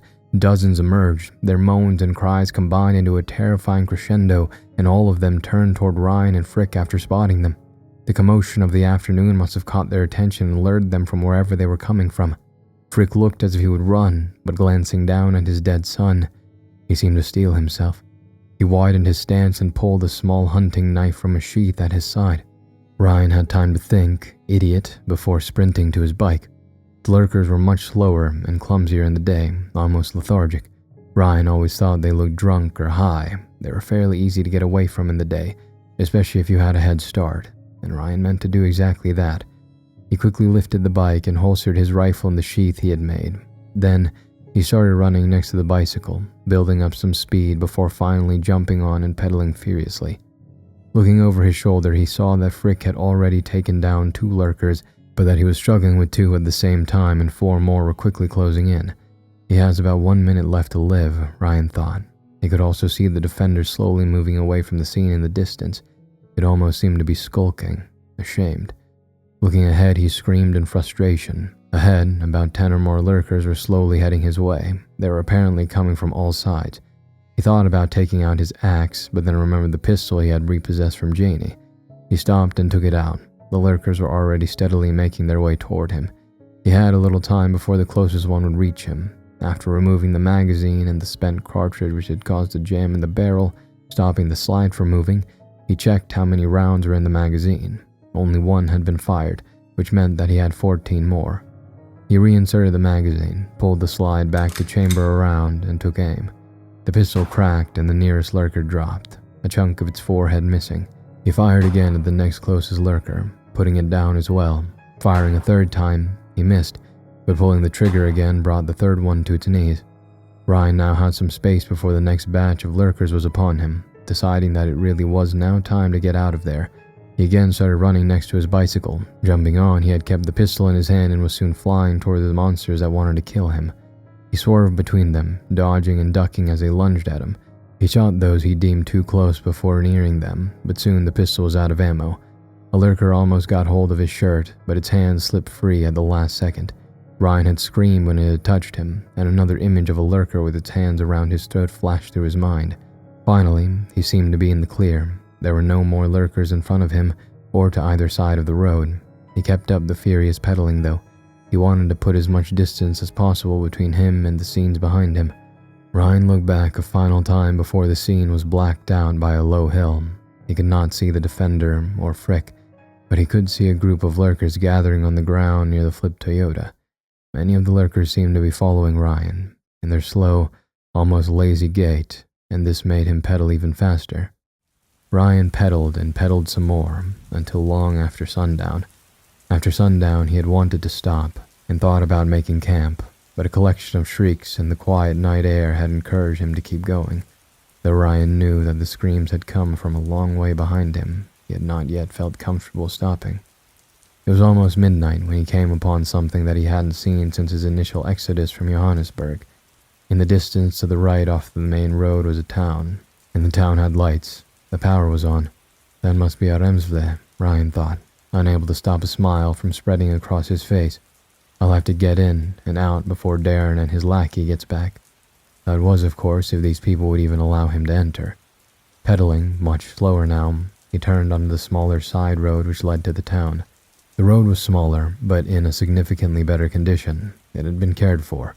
Slowly, he approached Ariamsvle. It had a single road leading into it, and Ryan saw that a flimsy-looking chain-link fence had been raised around what seemed to be the entire town. A large gate closed across the road, and a Ford Ranger Baki was parked there, with 2 men sitting in the back of the truck on camping chairs. He called ahead, not wanting to surprise the men into possibly shooting him. The 2 men quickly jumped up, the one lifting an assault rifle, and the other switching on a mounted spotlight. Ryan stopped, impressed by the firepower. He blinked into the light, momentarily blinded. "Don't shoot, please," Ryan said calmly. "What do you want?" the older of the 2 men asked. "I was just passing on the main road and noticed the lights. If I could have shelter for the night, that'd be great. But really, I'm just looking for some food and water, and then I'll be on my way." The men talked amongst each other for a few moments, and then the one jumped down and headed into the town. "Stay there," the other said firmly. The one with the assault weapon was left behind. 10 minutes went by, and finally the man that had left returned with another much older man. Ryan guessed him to be in his late 70s. "If you would be so kind as to lay your belongings on the ground and approach the fence," the old man said. Ryan obliged. He was exhausted, and if there was even a small chance that a soft bed waited for him, he would be as friendly and cooperative as he could manage. He stepped up to the fence, and when he was about 2 meters away, the man asked him to stop. "What's your name?" the man asked him.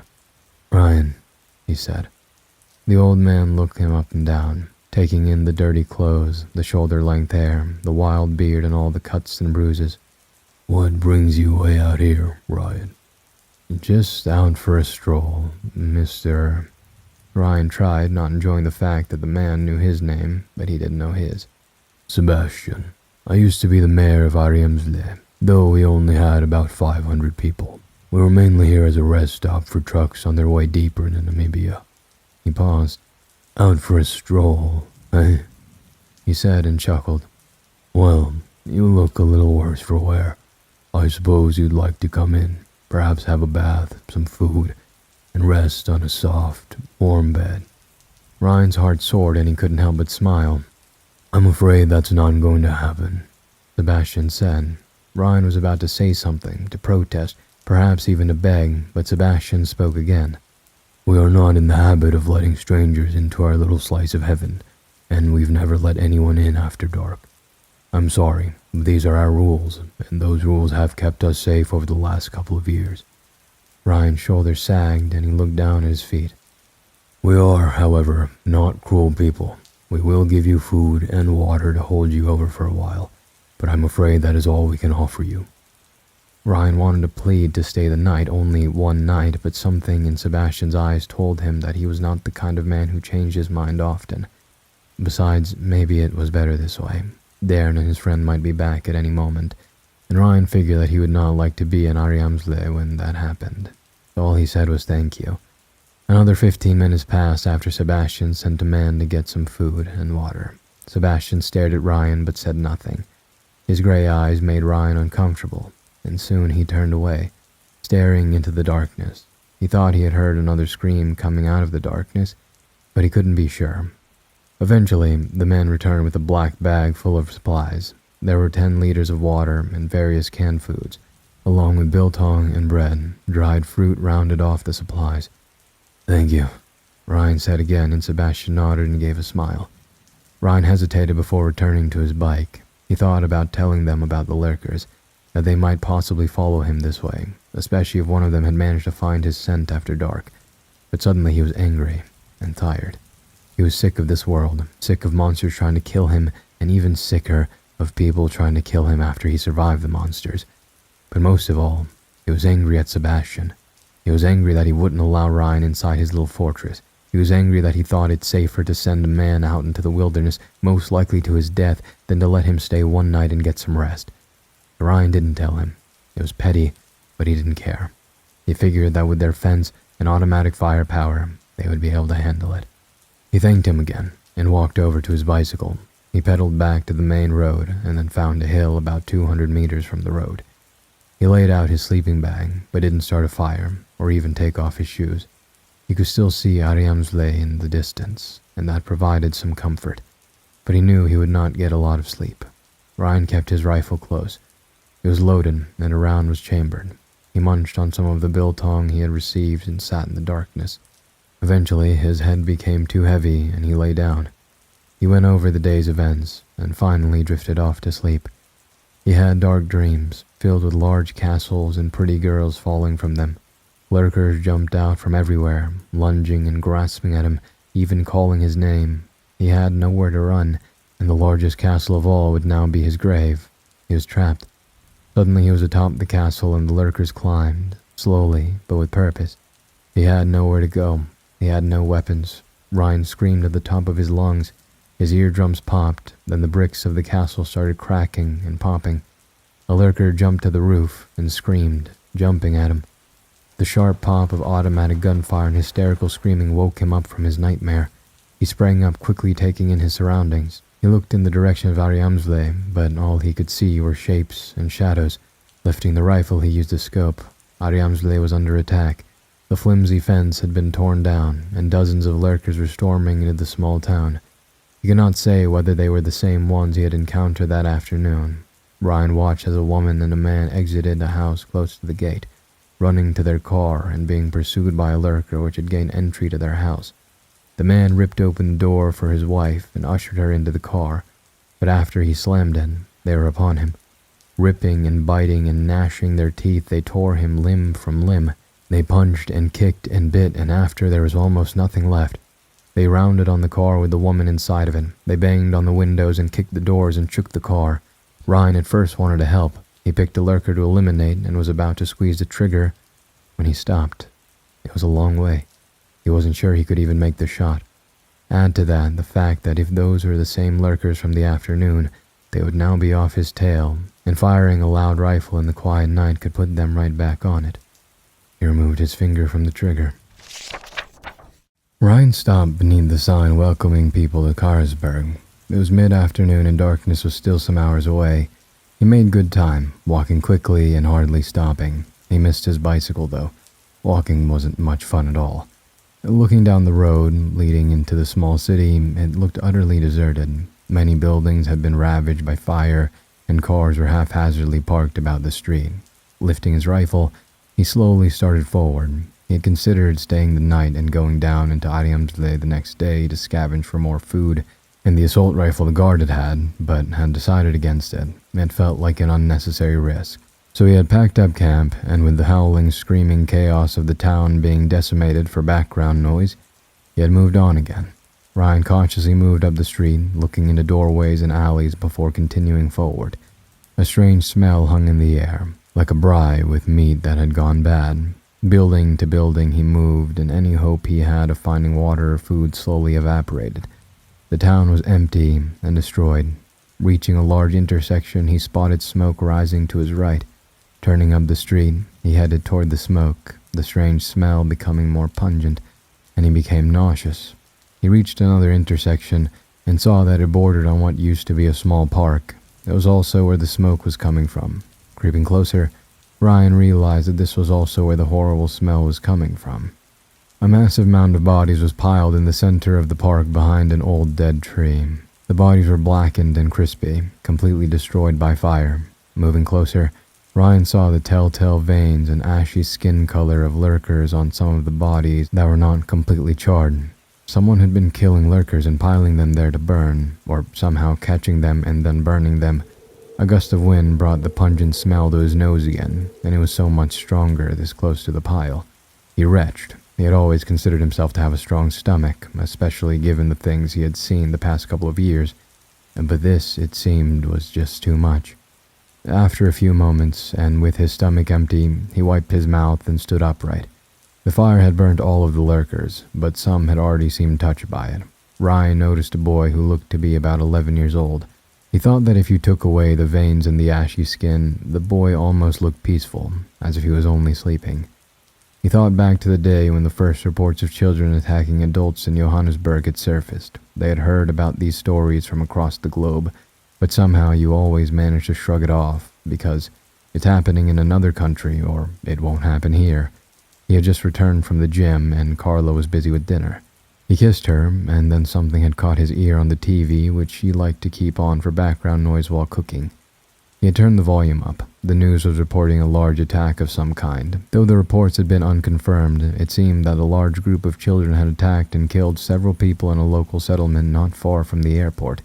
They had viciously attacked and killed over 10 people with their bare hands, and police had been forced to use lethal force. Ryan had remembered the previous week's news about the same sort of thing happening in the U.S. "Where's Kyle?" he asked Carla. He looked up from the TV, concern etched on her face.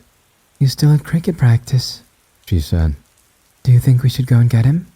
Ryan was silent for a moment. "No, I'm sure he's fine." A noise brought Ryan back to the present. He turned to where he thought it came from and saw a Land Rover Defender heading down the street toward the pile of burnt flesh. He crouched low, quickly ducking behind the pile of burnt bodies. "Give me a fucking break," he hissed, looking around for an escape route. It was the same Defender that Darren had been driving several days before. He immediately thought that they must be looking for him, but that was crazy, right? They were probably just moving on, trying to find a new place to settle down after the destruction of Animas. Right, he thought, because you're the luckiest guy on earth. He crept to the edge of his disgusting cover and peered around. The Defender had stopped and 3 men and a woman exited the vehicle. He took cover again, and keeping the pile and tree between him and the Defender, he crept away, heading to a small shop that used to sell what looked like jams, chilies, and other delicacies. The door was ajar, and he managed to squeeze inside and slowly pull it shut behind him. The storefront had a large floor-to-ceiling window, which was somehow still intact, and he moved behind the counter. Again, peering out, he saw through the window that they were now inspecting the pile of dead bodies. He recognized Darren, with his cowboy hat and sunglasses. He had an assault rifle slung over his shoulder. Ryan could now see that it was an AK-47. It was the guards from Ariamsle. The others were also armed, either with pistols or revolvers. Ryan wanted their vehicle. They had obviously managed to fix it and found new tires. It would make his trip easier and safer.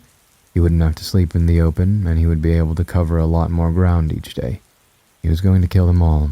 He didn't feel bad about it. He knew Darren would kill him in an instant, and as for his 3 followers, well, they were here, so he assumed they would kill him too.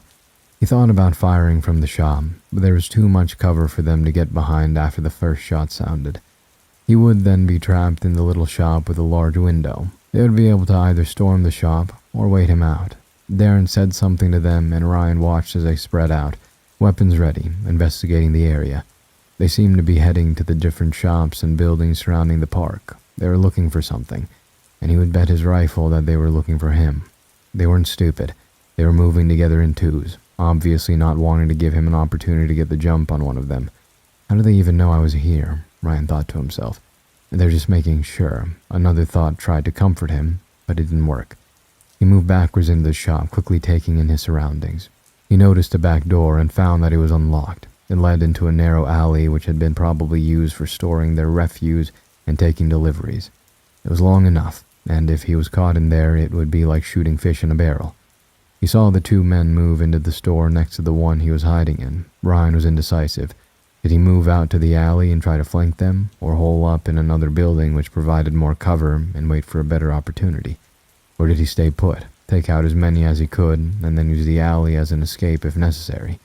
His decision was made for him. The 2 men, who he had dubbed Mad and Max due to their strained, torn leather jackets, emerged from the store next door and immediately moved on to the one he was hiding in. It was a small shop, with the counter taking up most of the spaces, and with no more than 6 meters from the counter to the front door.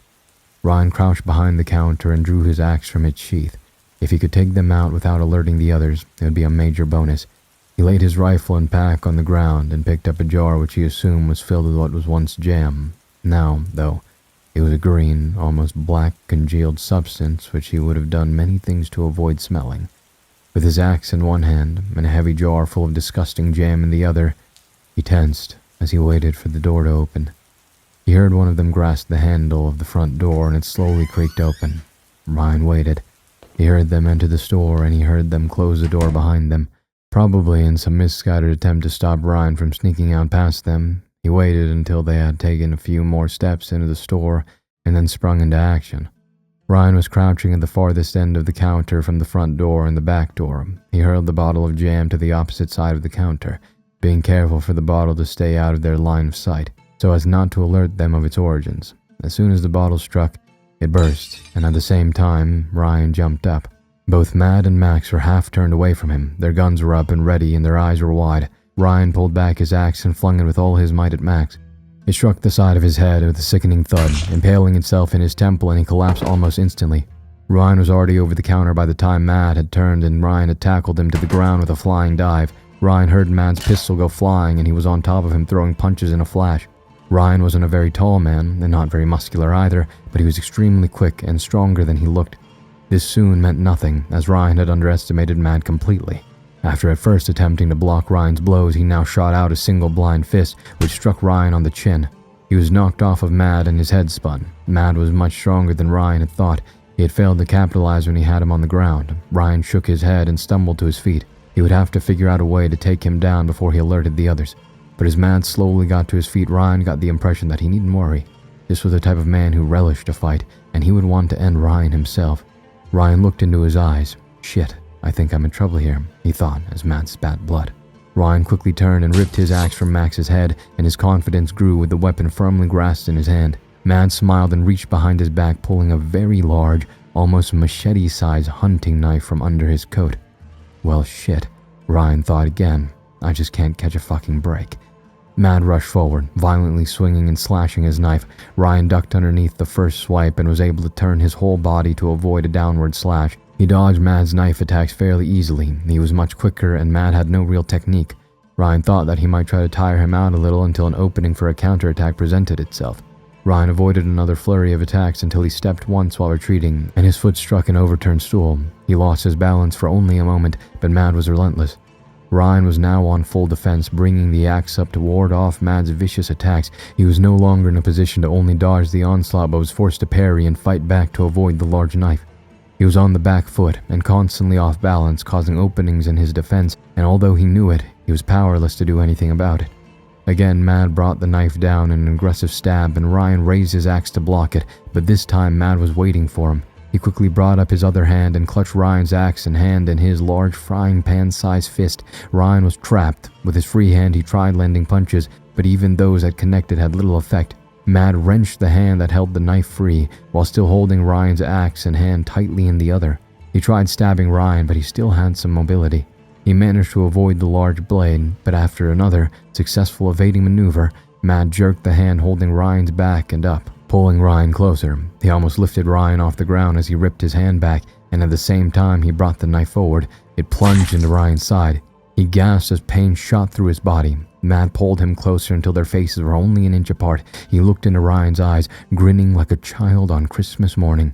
Ryan snapped his head back and headbutted him 3 successive times. On the third time, Mad released him, stumbling backward and pulling the knife free.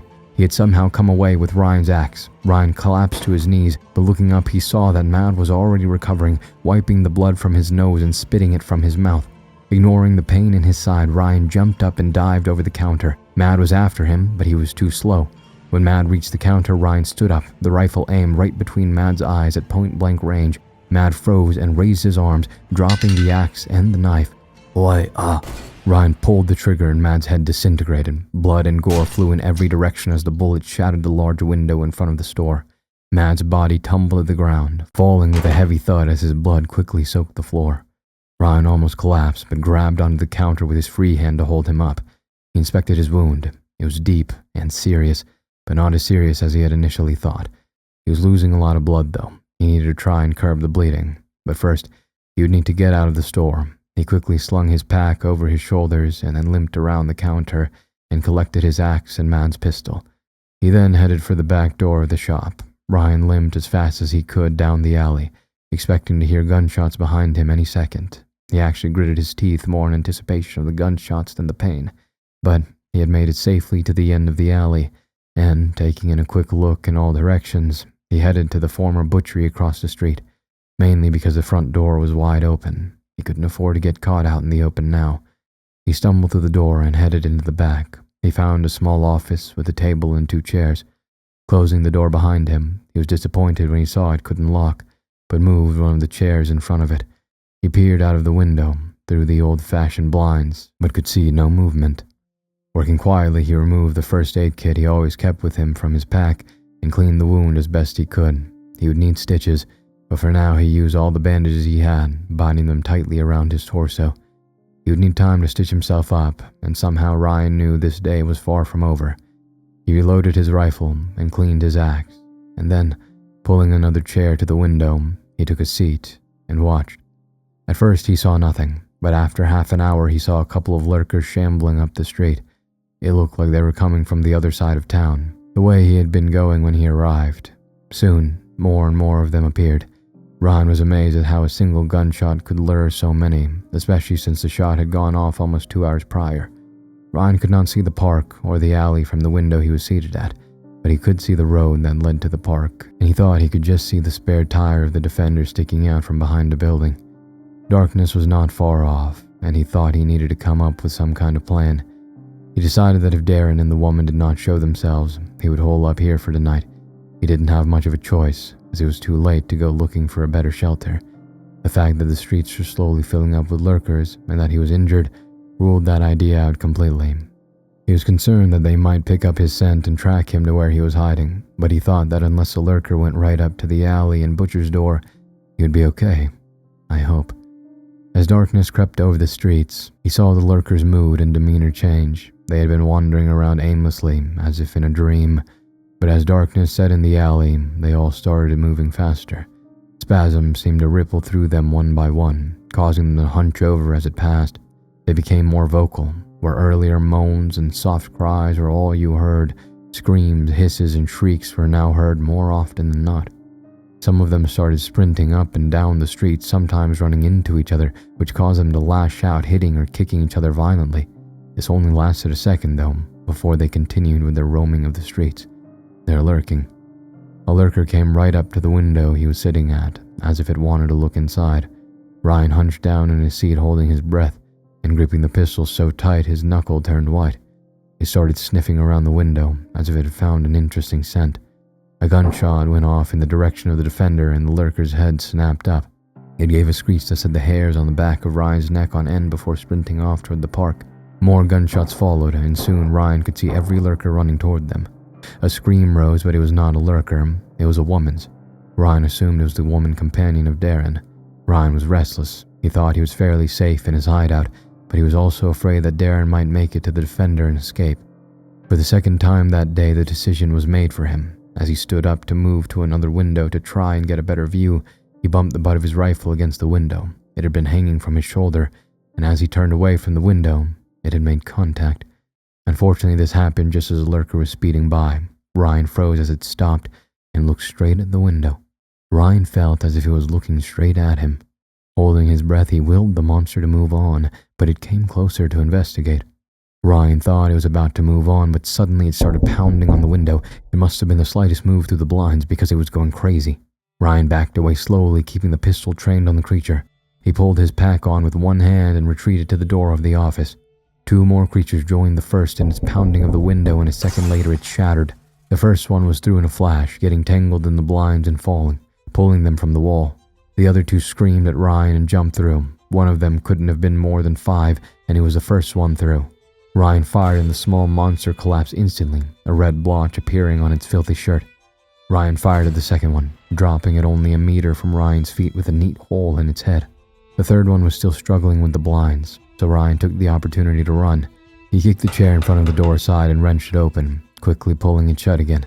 He could still hear gunshots echoing in the distance. Hopefully because of the frequency and the fact that they created more noise, the lurkers would be drawn to them rather than his 2 shots. He limped away from the door and initially looked for a back door, but as the pursuing lurker slammed into the closed door behind him, he saw that the door had a huge padlock on it. "Fuck's sake," he cried softly and headed to the front door. The streets were chaos. Lurkers were sprinting toward the gunshots at breakneck speed, stumbling and falling over each other. There must have been at least 60 that Ryan could see. He remained unnoticed for the time being and kept low and close to the building. He waited until a large number had passed and then crept forward. He was headed to the alley that he had exited earlier that day, but he would have to cross the street, meaning that he would be completely exposed and in the open. He was weighing up his options when the lurker, which he had trapped in the office, emerged from the butcher, screaming and foaming at the mouth. It spotted him instantly crouching next to the building. Ryan had no choice. He fired, and the lurker fell. A sudden silence filled the street, and Ryan turned to see dozens of lurkers looking at him. The world seemed to be paused for a moment, and then all hell broke loose. Screams erupted all around him, and they charged. Ryan flew up and made for the alleyway. There were 4 lurkers coming straight at him, and he put them down with 1 shot each. He now had an open road to the alley, but at least 40 creatures were chasing him, and due to his injury, they were gaining fast. Ryan reached the alley just as the closest lurker reached him, but firing 2 quick shots, it fell, its hand brushing harmlessly off of Ryan's chest. Though Ryan was still in deep trouble, the lurkers could now only attack from one side, and there was only room for a few to move abreast. Ryan now walked backwards, firing as they came. 6 shots later, the pistol was empty, and he chucked it at the closest one, hitting it on the chest. Quickly unslinging his rifle, he brought it forward and fired. 2 lurkers dropped as the round passed straight through. Ejecting the spent cartridge, he fired again, this time dropping 3 as their heads erupted one after the other in a shower of blood. Ryan fired once more, this time only pulling 1 down. He was in deep trouble. After the 4th round, he would have to reload, but there would be no time to do that. They kept coming, mindlessly charging at him. He would never be able to reload in time. Firing the 4th round, 2 more fell again. Ryan swung the rifle over his shoulder again and drew his axe, preparing to make his last stand. He would never make it to the small shop before being overrun. He killed the first one that came within reach with a single strike to the head, and managed to duck beneath the second one's lunge a moment later. As Ryan stood upright again, a horn sounded. It sounded as if it was coming from the direction of the park. The rippling, excited lurkers in front of him paused, and soon those at the back began running toward the sound of the horn. The confusion gave Ryan the opportunity to bring down 4 more lurkers, viciously hacking at their necks and heads.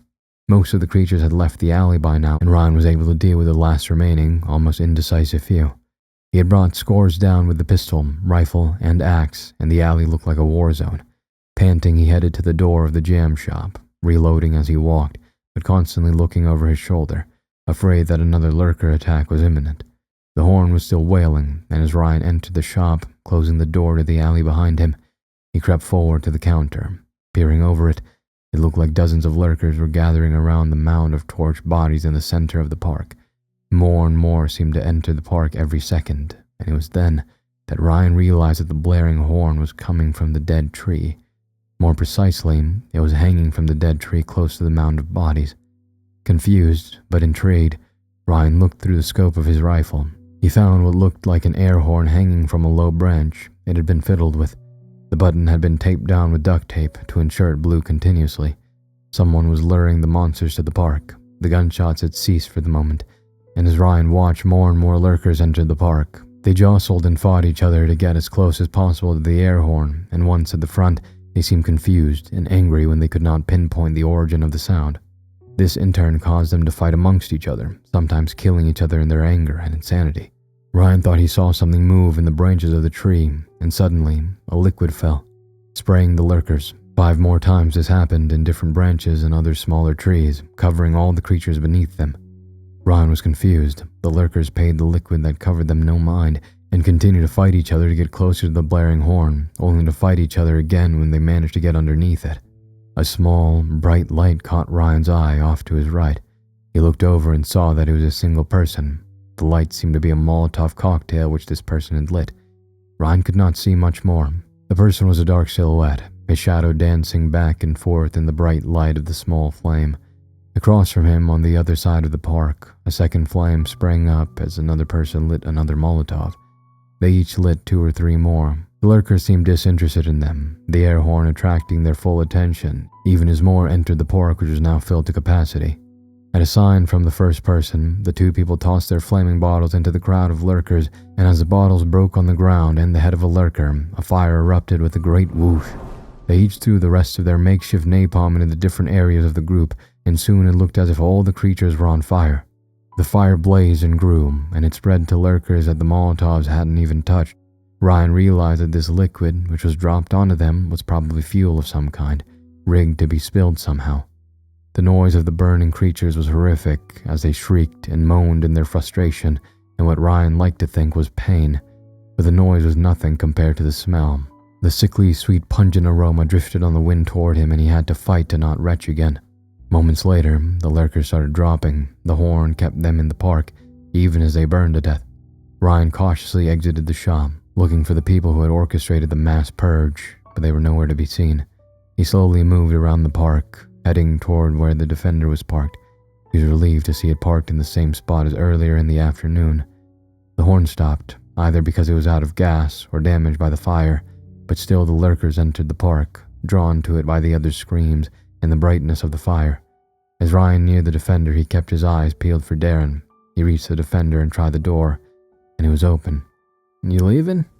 a voice said, and Ryan spun around, lifting the rifle. It was a person who had lit his cocktail first. He was dressed completely in black, with a scarf of some sort wrapped around his face and a hoodie pulled low over his head. He lifted his hands as Ryan pointed the rifle. They were empty. "Whoa, whoa," he said. Slowly he pulled the scarf covering his face to reveal a young man, no more than 25. He was clean-shaven, and underneath the hoodie he wore, Ryan could see short blonde hair. "I don't want to fight, man," he said again, raising his hands above his head. "Where's your friend?" Ryan asked, looking around. "I told him to hide until I give him a signal, just for safety reasons. I'm sure you understand." Ryan gave an almost imperceptible nod. "The people who came in this car, where are they?" Ryan asked, again looking around as if they might appear at any moment.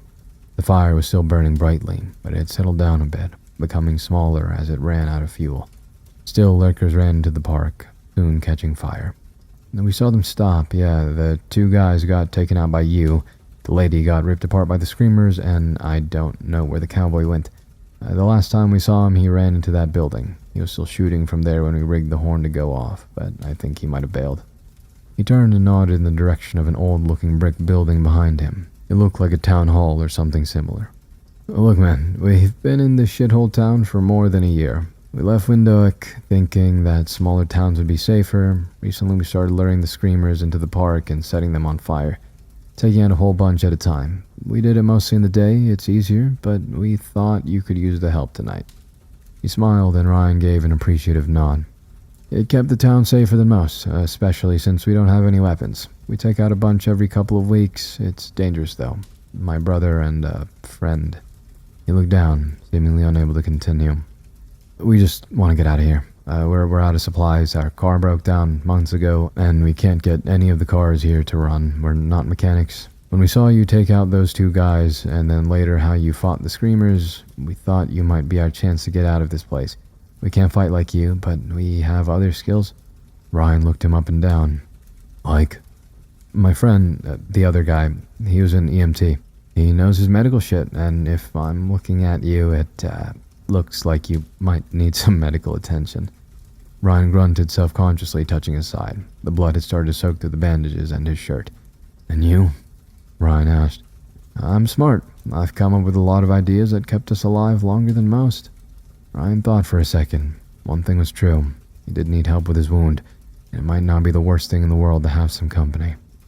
What's your name? Jeremy. My friend is Tim, but I call him Doc. He's patched me up a couple of times as well. I burned myself pretty bad a couple of weeks ago. He pulled the hoodie from his head and turned his face, revealing burn scars running from his right ear down to his neck. Call your friend. Let's see if the cowboy left the key so we can get the hell out of here. Good call. When the fire burns out, it'll be business as usual.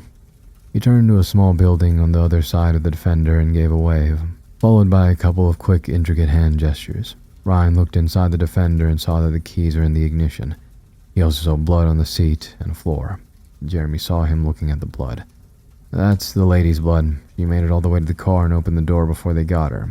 If she had 3 more Jeremy's face exploded and blood smattered into Ryan's face as a gunshot rang out. Jeremy collapsed and Ryan took cover behind the Defender. He heard a wail as Tim came running over. He knelt next to his friend, loudly screaming in anguish. Ryan jumped up and pulled him behind the Defender. Even as more gunshots rang out, the bullets ricocheting on the ground around them. Tim fought him. He wanted to go to his friend. He broke out of Ryan's grip and was about to leave the cover, but Ryan turned him by his shoulders and hit him in the throat with the palm of his hand. Tim gurgled and coughed, stumbling to his knees. Stay behind the fucking car if you want to live, Ryan said with such ferocity that Tim immediately settled down, holding his throat with both hands. Ryan had seen the muzzle flashes of the gunshot when he had pulled Tim back. The shots were coming from the building Jeremy had said Darren had entered. He had probably been waiting there for either a chance to escape or for Ryan to show himself. Why he hadn't taken a shot at Ryan earlier was anyone's guess. Ryan crept to the back of the Defender and leaned out, looking at the window where he had seen the flashes. It was about 40 meters away, and even as he looked, another flash appeared, and he ducked back behind cover. Ryan thought that they might be able to get in the Defender and speed away, but he didn't want to risk too much damage to the vehicle. He thought that Darren might be the type of person who'd rather completely destroy the Defender than have someone else take it. Tim, listen to me.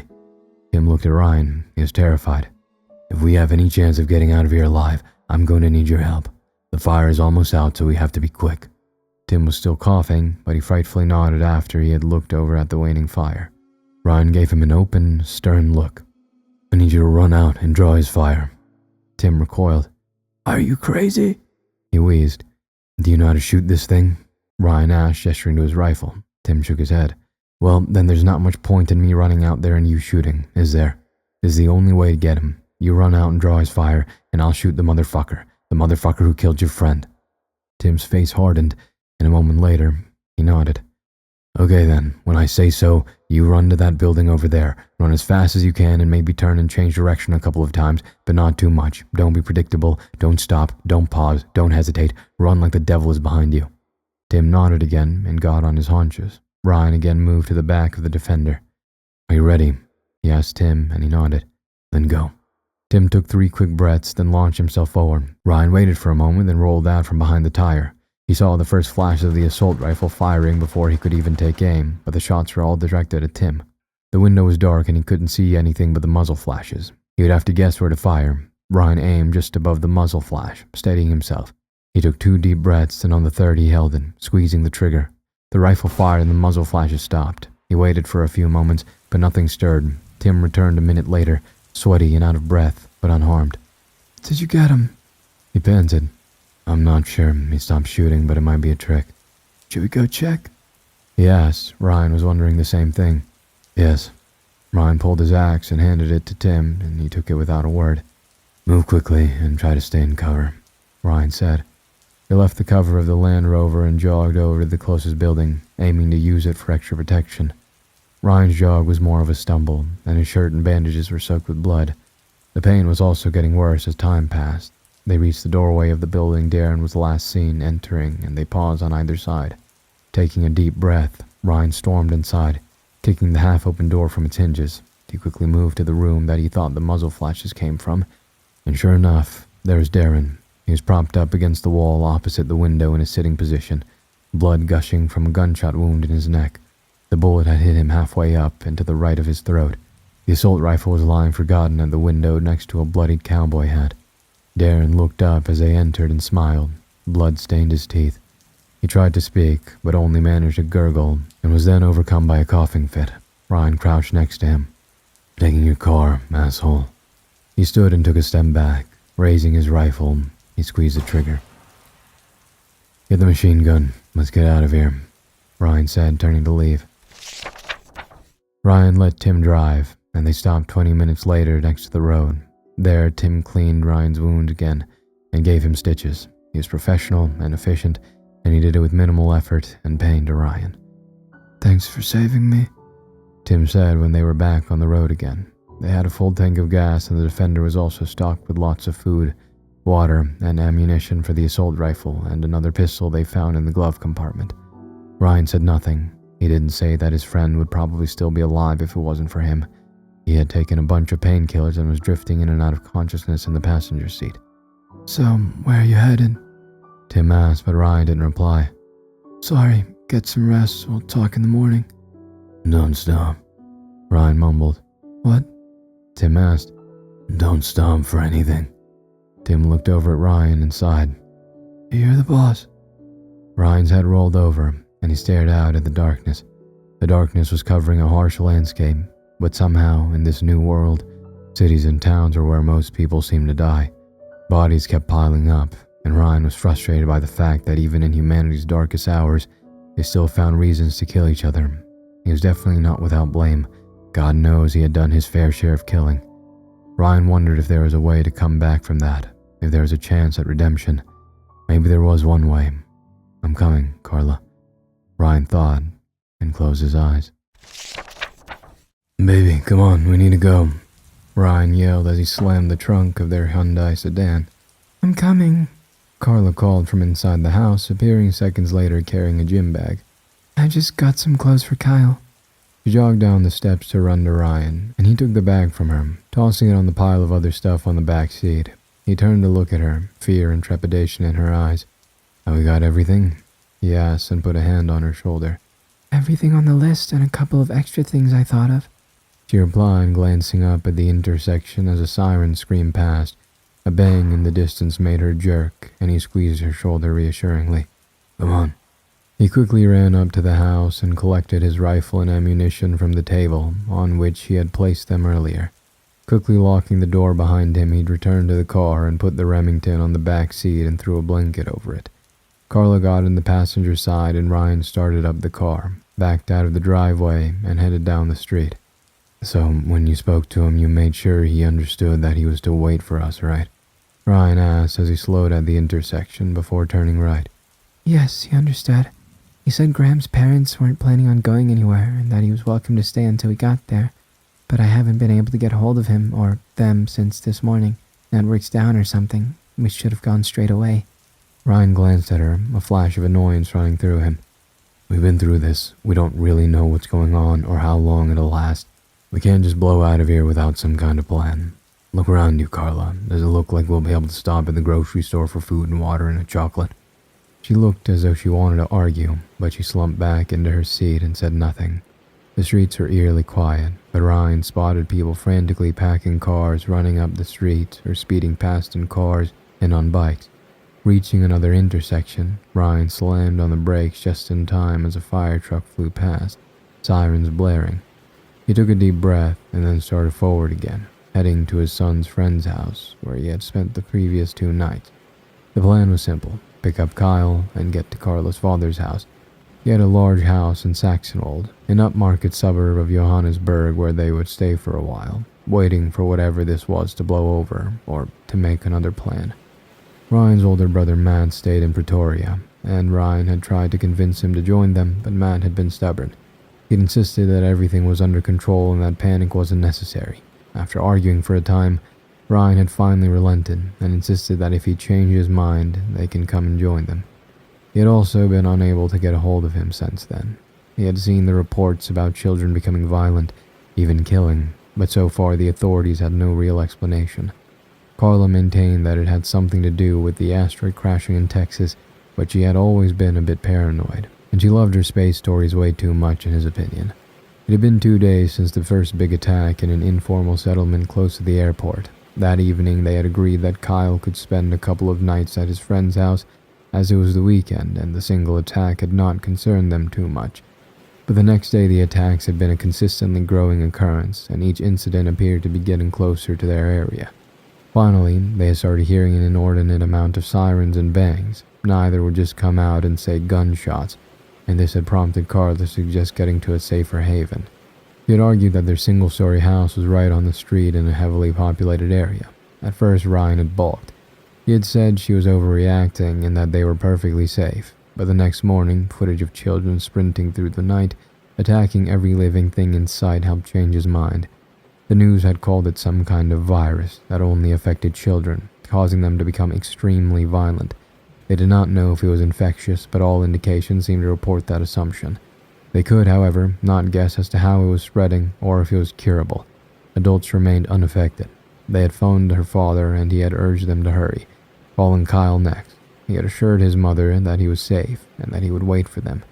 Carla had wanted to leave immediately, but Ryan had convinced her that they needed to be prepared, so they had made a list of supplies that they thought they would need: water, food, clothes, medicine, flashlights. They basically packed everything they would take on a rugged outdoor camping trip, even tents. Soon they had run out of space, however, and they had unpacked a lot of lesser essentials, eventually giving up on taking the tents too. It had taken much longer than planned, and 3 hours later, when they were ready to leave, Carla was unable to reach her father or son by phone. The radio and TV still worked, giving updates on attacks and emergency numbers, and asking people to stay inside their homes. Ryan, oh my god, Ryan. Ryan looked to where Carla was pointing and slowed the car. 3 people had exited a house and were running toward them. They were followed by a group of about 6 teens who slowly shambled after them. The last of the 3 was a middle-aged man who seemed to be limping, and Ryan saw dark red stains on his shirt and pants. Help us.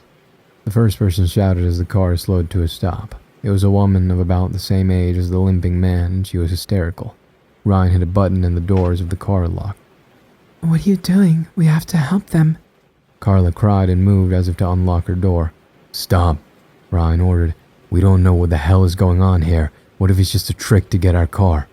Carla stopped mid-movement and sat back. How can we be sure? We can't, but we have to assume the worst. We have other priorities right now. We have to go get our son. She seemed to accept this, but she didn't look happy about it. Help, please. They attacked us. The woman shrieked as Ryan slowly started forward again. The woman banged on the windows and tried to pry open the doors. She was joined by the second in their group, a young man in his early 20s. Come on, man. Let us in. He cried, tears of desperation streaming down his face. Ryan picked up a little more speed, and at the same time the group of teens caught up to the injured man. They pulled him to the ground, and Ryan watched transfixed as one of the teens sank his teeth in the man's throat, ripping back in a slow, determined motion. Carla screamed. The other teens piled onto the man, biting where they could or punching and kicking in the same slow, methodical way. They looked drunk or high, dazed somehow, as if they were unaware of where they were and what they were doing. The young man jumped onto the hood of the car, looking Ryan in the eyes. Let us in, man. He screamed again. Can't you see what's happening? Ryan only shook his head. Ryan, Carla exclaimed through tears. We have to help them. Ryan looked at her pleading face, the tears causing her face to shine. He slowed and was about to stop when a gunshot shook inside of the car. A hole appeared in the windscreen, and Ryan heard the round exiting through the back window. The young man had drawn a pistol and was now pointing it at Ryan. Stop the car! He screamed. Without thinking, Ryan floored the pedal and jerked the wheel to the side. Even as another shot rang out, Carla screamed again, and Ryan jerked the car from side to side, keeping his foot mashed to the floor. Finally, the man lost his grip and tumbled off the side, and Ryan straightened the car and kept the speed until they had put 3 kilometers behind them. Carla was sobbing softly in the seat next to him, and he tried to comfort her by putting his hand on her leg, but he kept his attention on the road. What the fuck is going on? Is everyone going crazy? He thought angrily. They saw more and more of the dazed children wandering the streets, and a few more people tried to wave them down for assistance or a lift. Ryan kept going.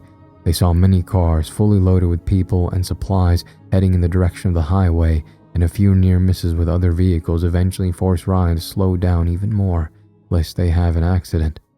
After what felt like hours, but was in reality only 20 minutes, they pulled into Graham Street. Ryan realized he didn't even know what his parents' names were. He slowed down to a crawl, slowly scanning the street and neighboring houses, except for a family hastily loading a minibus 3 houses down. The street looked deserted. Ryan's eyes were drawn to the family busily packing their bus. Their father and mother were running back and forth between the house, returning with boxes and bags, while their young daughter sat on the grass next to the bus. Ryan guessed her at about 9, and she hardly seemed to move. She sat cross-legged and stared vacantly down the street, but as Ryan's car passed, the girl's head suddenly jerked up and she looked straight into Ryan's eyes. They looked yellow, and a chill ran up Ryan's spine. The girl's face was expressionless, and it looked as if she was covered in sweat. The next one with the black gate, Carla said beside him, and his attention was brought back to his driving. As he pulled up to the house, he glanced in his rearview mirror, but the girl and her parents were gone. The bus was still parked outside, so they must have gone inside. Carla got out of the car, and he followed, nervously looking up and down the street. It was still empty. Carla trotted through the gate and up to the front door, and knocked sharply 3 times. A few moments went by, then the door was opened by Graham's father, his face flooded with relief. "Kyle, your parents are here," he called back into the house. "Thank God, we didn't want to wait any longer. We've decided on leaving as well. We couldn't get a hold of you, so, I assumed the worst." He nervously wrung his hands. "My sister, she stays in Jeffreys Bay. Small town, we're leaving shortly. We figure as soon as we get out of the city, it should get better. We hope." Kyle came running out of the house and embraced Carla. She crouched and looked him in the eyes. Ryan felt himself relax a bit. His son was safe. Are you okay? Yeah, Mom, I'm okay. He hugged Ryan fiercely. "Come on, buddy, let's go." They thanked Graham's dad and headed over to the car. Ryan turned the car around and headed in the direction of his father-in-law's house, about a 30-minute drive on a normal day. As they passed the house where the bus was still parked, they heard a scream and glass breaking. Ryan stopped and looked at the house. Ryan? Dad, what are you doing? Ryan needed to see the girl again. He needed to see if she had changed into whatever it was they were turning into. "That bus is stocked to the max with supplies. I'm just going to check it out." You're going to steal it? Carla asked, shocked. "What? No, I'm just going to check if they're okay." Carla was about to protest, but Ryan spoke before she could. "Get behind the wheel when I get out and leave the car running. Wait 10 seconds, then go. Matter what." Ryan. "No matter what," he repeated. She opened her mouth and closed it again. He licked her lips. Okay. He quickly reached back and took up his rifle. Taking a handful of rounds, he opened the door. "Lock the doors," he said, and quickly got out. Standing next to the car, he loaded his rifle. Slowly, he started forward. He looked into the bus as he passed and saw large containers of water, boxes of food, and other supplies. He couldn't see the keys.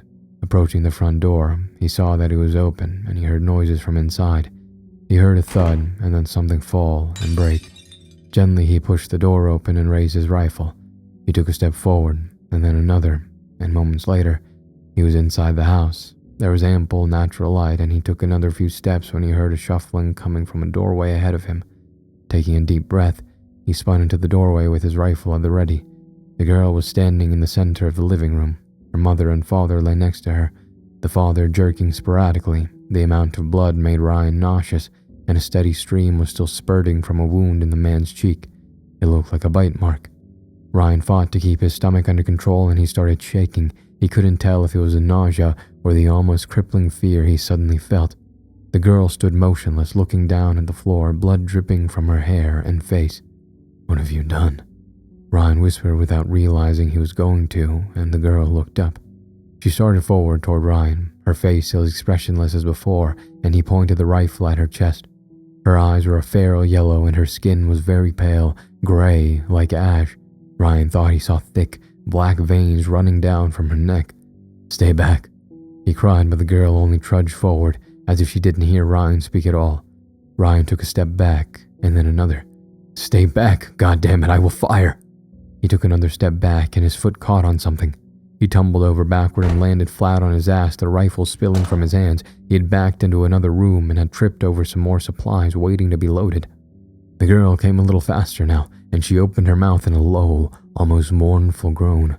Ryan scrambled to where his rifle lay and scooped it up, turning to face the girl again. She lunged forward and sunk her teeth into his forearm, holding the rifle. He cried out in surprise and pain and ripped his arm back, shoving her back forcefully with the other hand. She stumbled back, falling over backwards. He was bleeding, but it wasn't serious. Shock and horror almost engulfed him, his eyes wide and his mouth open, looking up from his wound. He saw the girl getting up again, and he realized he was trapped. The room had only one entrance. He raised the rifle again, his hands now shaking so badly that he was almost unable to keep the rifle pointed at the girl's chest. "Please," Ryan pleaded, choking up his voice a whimper. "Please, don't make me do this." A scream from outside made the girl lift her head and turn. Ryan saw it as an opportunity and lunged forward, knocking the girl aside. He tore down the hallway and out of the house. A woman was stumbling up the road, headed to where the car was parked. She was bleeding from a wound in her side, and she was crying hysterically. 2 young boys, twins of about 14, were shambling after her. Ryan reached the car and ripped the door open. He waited for Carla to move to the passenger seat, then jumped inside and handed the rifle to Kyle. "Ryan, what happened?" "Kyle, the rifle's loaded. Please take out the rounds," Ryan said crisply, slammed the car into gear and took off down the street. "Ryan, what happened?" Carla asked, unable to keep the panic out of her voice. "It's okay, it's fine. Let's just get to your dad." And he could hear his voice shaking and cracking. Carla put her hand on his leg and squeezed, and she looked at his bloody forearm questioningly. To her credit, she said nothing. They made it to her father's house without any more incidents. They saw more children shambling around, more people begging for help, more injured people, and even a few car accidents. Emergency personnel were few and far in between, and at the places they were, it was crowded beyond belief by people needing assistance. They made it to Paul's house a few hours before sundown, and the feeling of relief when the tall, thick iron gate rolled shut behind them was immense. The walls were high and thick, with spikes and electric fencing on top. The inside perimeter walls all had motion sensors in the ground, and video cameras covered almost every inch of the property. The house itself was not as secure, as large windows and glass doors made up most of the ground floor. "I guess the plan is to stop anyone before they get to the house," Ryan thought for the 100th time. Paul was very wealthy. He was a senior partner for a powerful law firm representing dozens of hugely successful companies. He also had a private pilot's license and was an avid hunter and firearm collector. Ryan loved going hunting with his father-in-law because of his wide variety of weapons. They might just come in handy sooner rather than later, Ryan thought as they unloaded the car. Paul's mother had died many years before from lung cancer, and since then Paul had enjoyed buying and learning exotic things to pass his free time. He was not the type of man who would marry again, and when he wasn't working, he was usually flying or hunting or diving. When they had unloaded the car and were all inside the house, Carla cleaned and bandaged Ryan's arm while he told her what had happened. Paul was busy setting Kyle up with the Xbox he had brought for when he came to visit.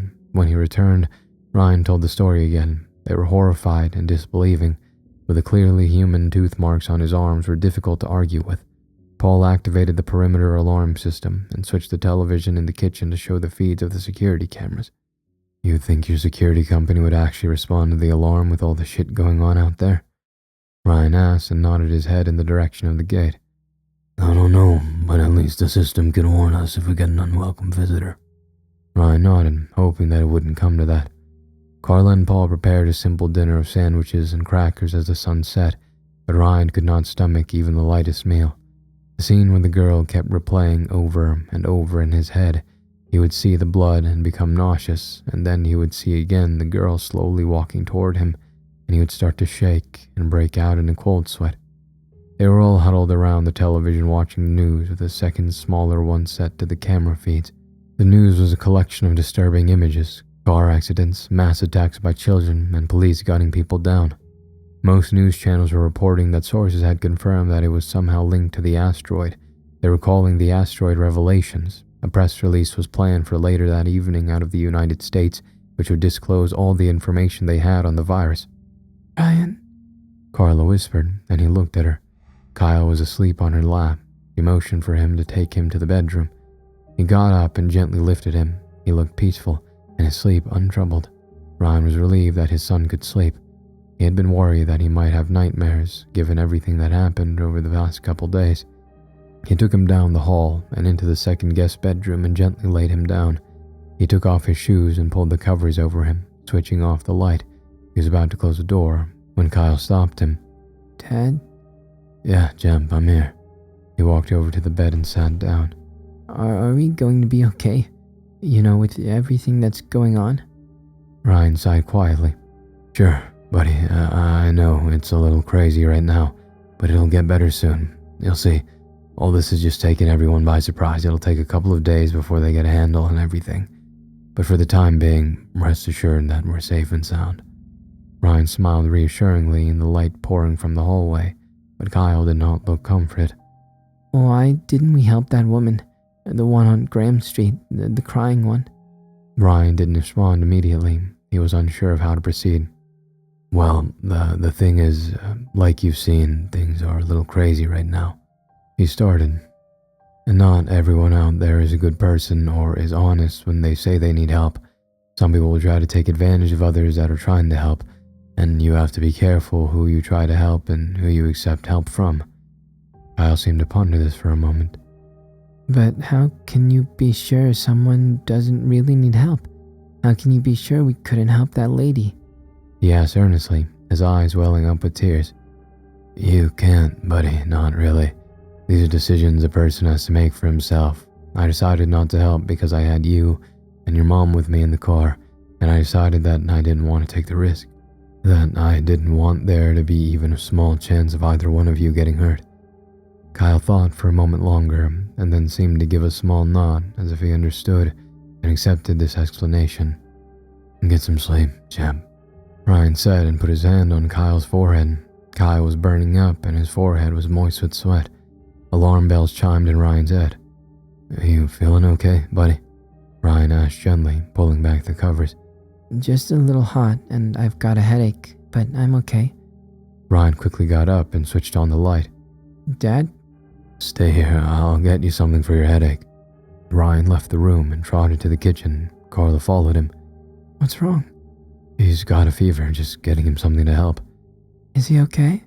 He didn't answer. He opened the cabinet where Paul kept his medicine and pulled out 3 aspirin and poured some water. Is he okay? He headed back to the room, dropping in the aspirin to dissolve. Kyle was sitting upright in bed. He had taken off his shirt. Ryan handed him the glass and Kyle waited for it to dissolve completely before downing it. He handed the glass back. Thanks, Dad. No problem, champ. And now, get some sleep. Kyle lay back and Ryan pulled the covers over him. He exited the room and switched off the light, pulling the door closed behind him. Carla was waiting for him in the hallway. Is he okay? She asked. I'm sure he's fine. He drank the aspirin and he's trying to get some sleep. Carla looked worried. Go on, baby. Sleep would do us some good too. They headed to their room, calling good night to Paul. Ryan, wake up. Ryan opened his eyes and lifted his head, blinking into the light. Carla was standing next to him, her face contorted in barely controlled panic. Oh, what is it? He mumbled, trying to come fully awake. It's Kyle? That did it. He sat up and shook his head. Oh, what about him? His fever is worse and... He trailed off. He stood up. What is it, Carla? She motioned for him to follow her, and he did. Paul was sitting on Kyle's bed and the light was on. He moved aside when he saw Ryan enter, and he moved toward Kyle. His son was soaked with sweat. Thin, black veins were visible on his neck, running down to his shoulders, arms, and torso. "He's unconscious. We can't get him awake," Paul said softly. Ryan sat on the bed and leaned down to Kyle's face. He muttered a quick prayer, then gently opened his son's eyelids. They were almost yellow, feral like a cat's. He sat upright and sighed. "This may be a pointless question, but did you try a doctor?" he asked. Paul nodded. "I tried with my landline. Some of the emergency numbers ring, but no one answers." What do we do? Carla asked, her voice cracking. Ryan didn't answer, and after a couple of moments, Paul spoke. "We can only try to bring the fever down." He drew a bath of lukewarm water and gently submerged him in it for a couple of minutes. When it was as if the fever let up, they took him out and dried him off, putting him under clean, dry covers again. His breathing had become raspy, and the dark veins were becoming darker and thicker at an alarming rate. All throughout that day they watched over him, dabbing his head with a damp cloth and dipping him in a bath when they felt his fever spike too high. Kyle regained consciousness once during the late afternoon, but he stared blankly around the room, looking at each in turn as if he didn't recognize them. His eyes were a deep yellow now, and his skin was pale. After clumsily trying to get up, but held down by Ryan, he drifted off again. It was around 8 o'clock that evening when all three of them were forcing down some food and drink in the kitchen that they heard a thud coming from down the hall. They looked at each other for a moment, and then they hurried down the hall to Kyle's room. Ryan in the lead, he burst into the room and found Kyle standing on the opposite side of the bed with his back to him.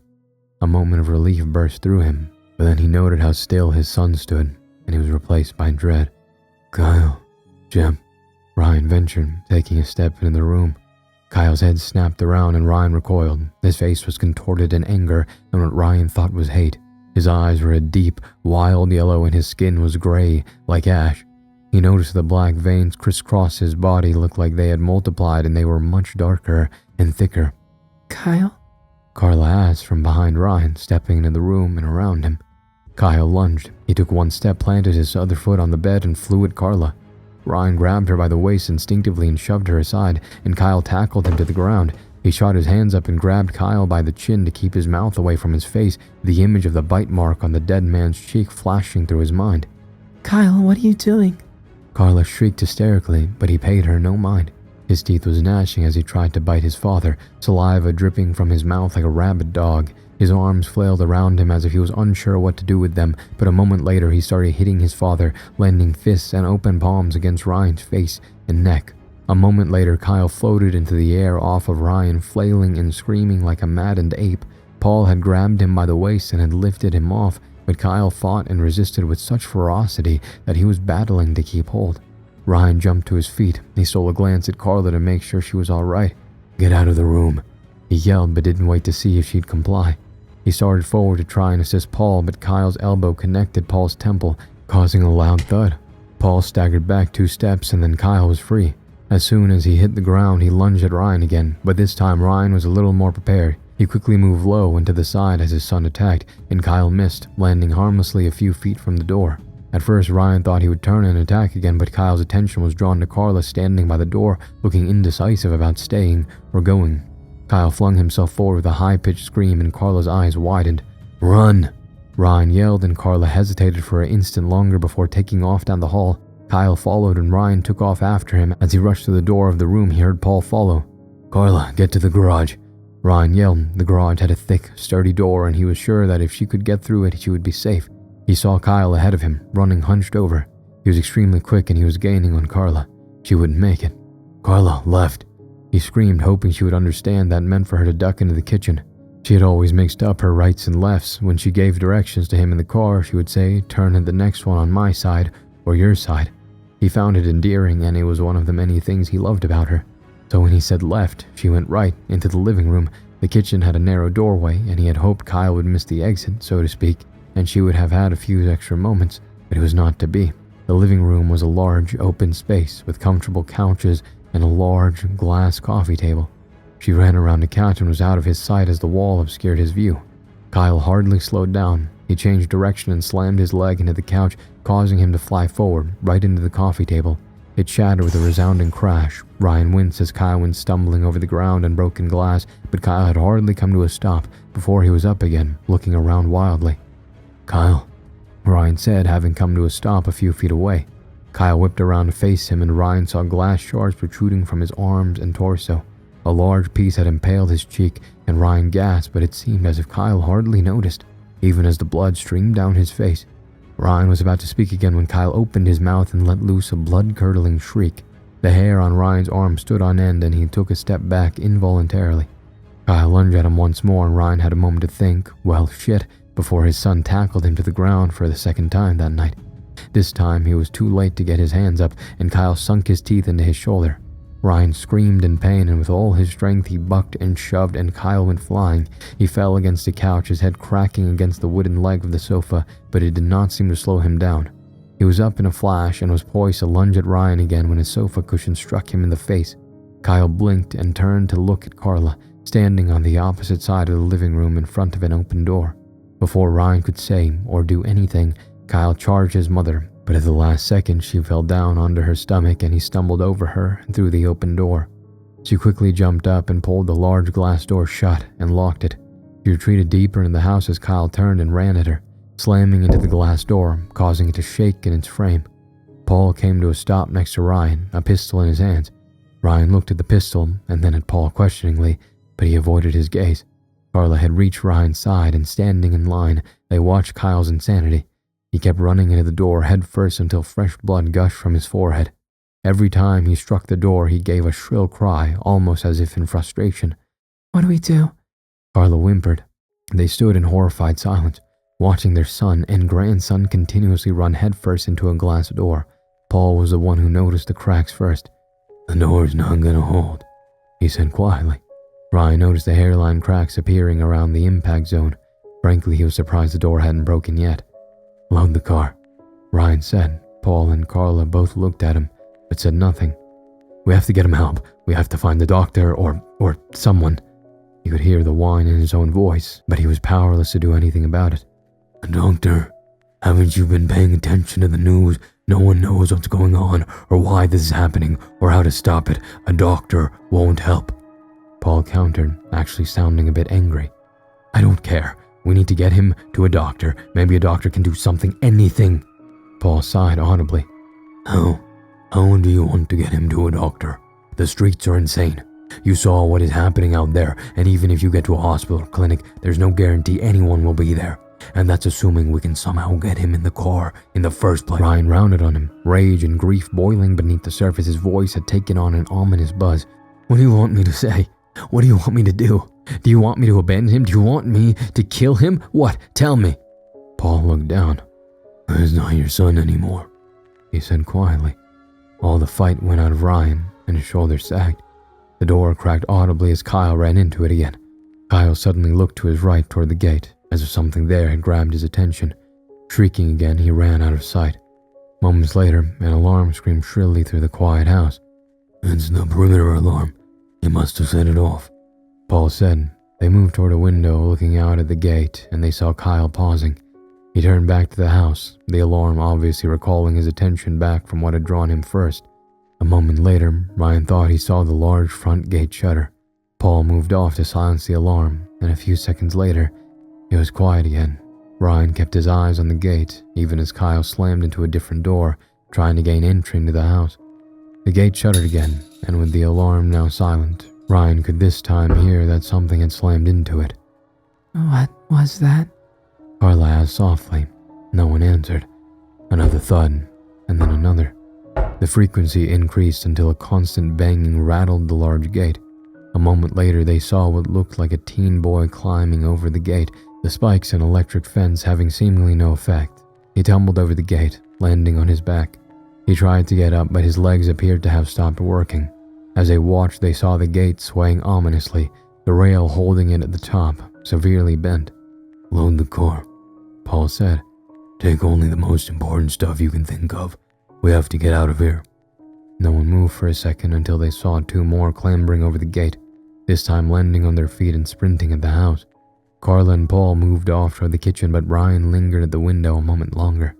He feared for Kyle, even as he saw him running into the door again. The two newcomers paid Kyle no mind, however, and immediately joined him in ramming themselves into the door.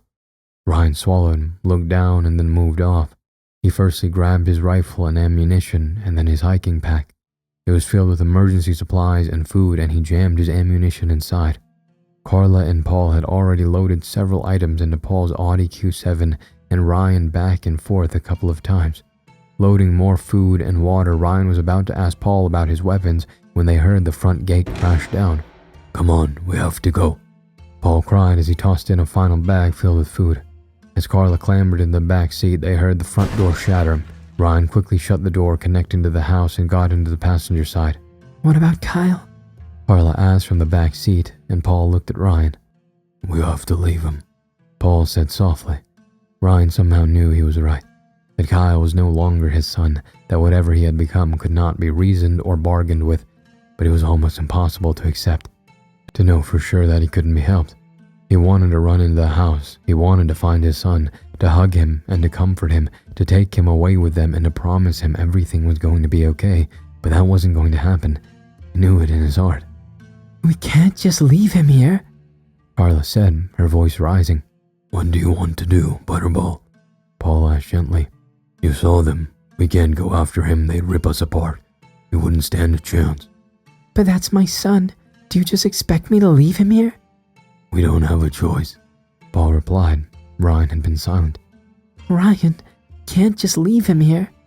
Carla pleaded. He was silent for a moment longer. When the others had jumped over the gate and got to him, they didn't even look at him. They just attacked the door like he was doing. He's one of them. "No," Carla said firmly. "We have to go get him." "Did you bring any of your guns?" Ryan asked, ignoring Carla's statement. "No," Carla said again, louder. "I won't leave him here." "Just my pistol and my shotgun. I didn't have time to get the rest." "Ammo?" Ryan asked. "A lot." Paul nodded. "No," Carla screamed hysterically, grabbing Ryan's seat and shaking it violently. She went for the door to get out, but Paul quickly locked them. Carla was going berserk. She was banging on the windows and hitting the seats in front of her, shrieking maniacally. "Chances are there'll probably be some in the way when the garage door opens," Ryan said, ignoring Carla. He left the fact that they might have to run some of them over unsaid. Paul nodded. "I know. I'll get us out." Ryan stared at his father-in-law for a few moments. "Where are we going?" Ryan asked. "I think we need to get out of the city. We should take my plane to the farm." Ryan nodded. "Then let's go."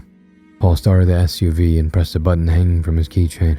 Carla had subsided a little, but she was sobbing uncontrollably. As the door opened, however, she quieted down. The large wooden door rolled up, and as it rose, they saw dozens of children running erratically across the lawn. Upon seeing the garage door opening and hearing the sound of the engine, a few sprinted toward them.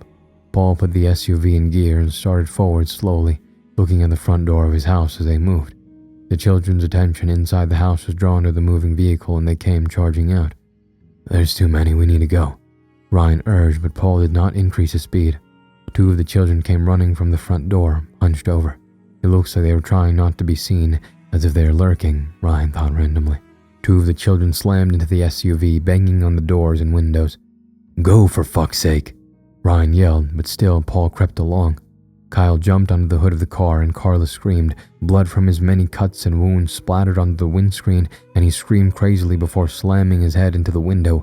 He did it again and again, screaming and shrieking constantly. Paul had come to a stop and appeared frozen, it all suddenly becoming too much for him. "Daddy," Carla said softly from the back seat. "Just go. Get us out of here. Please." This seemed to bring Paul back, and after glancing at Carla, he gunned the engine. They shot forward and Kyle lost his balance, falling face first onto the windscreen. As they reached the street, they hit one or two of the other crazed children, sending them flying. Paul jerked the wheel left. The SUV turned onto the street while Kyle tumbled off of the hood and straight under the wheels of the large vehicle. Carla shrieked and Ryan went cold.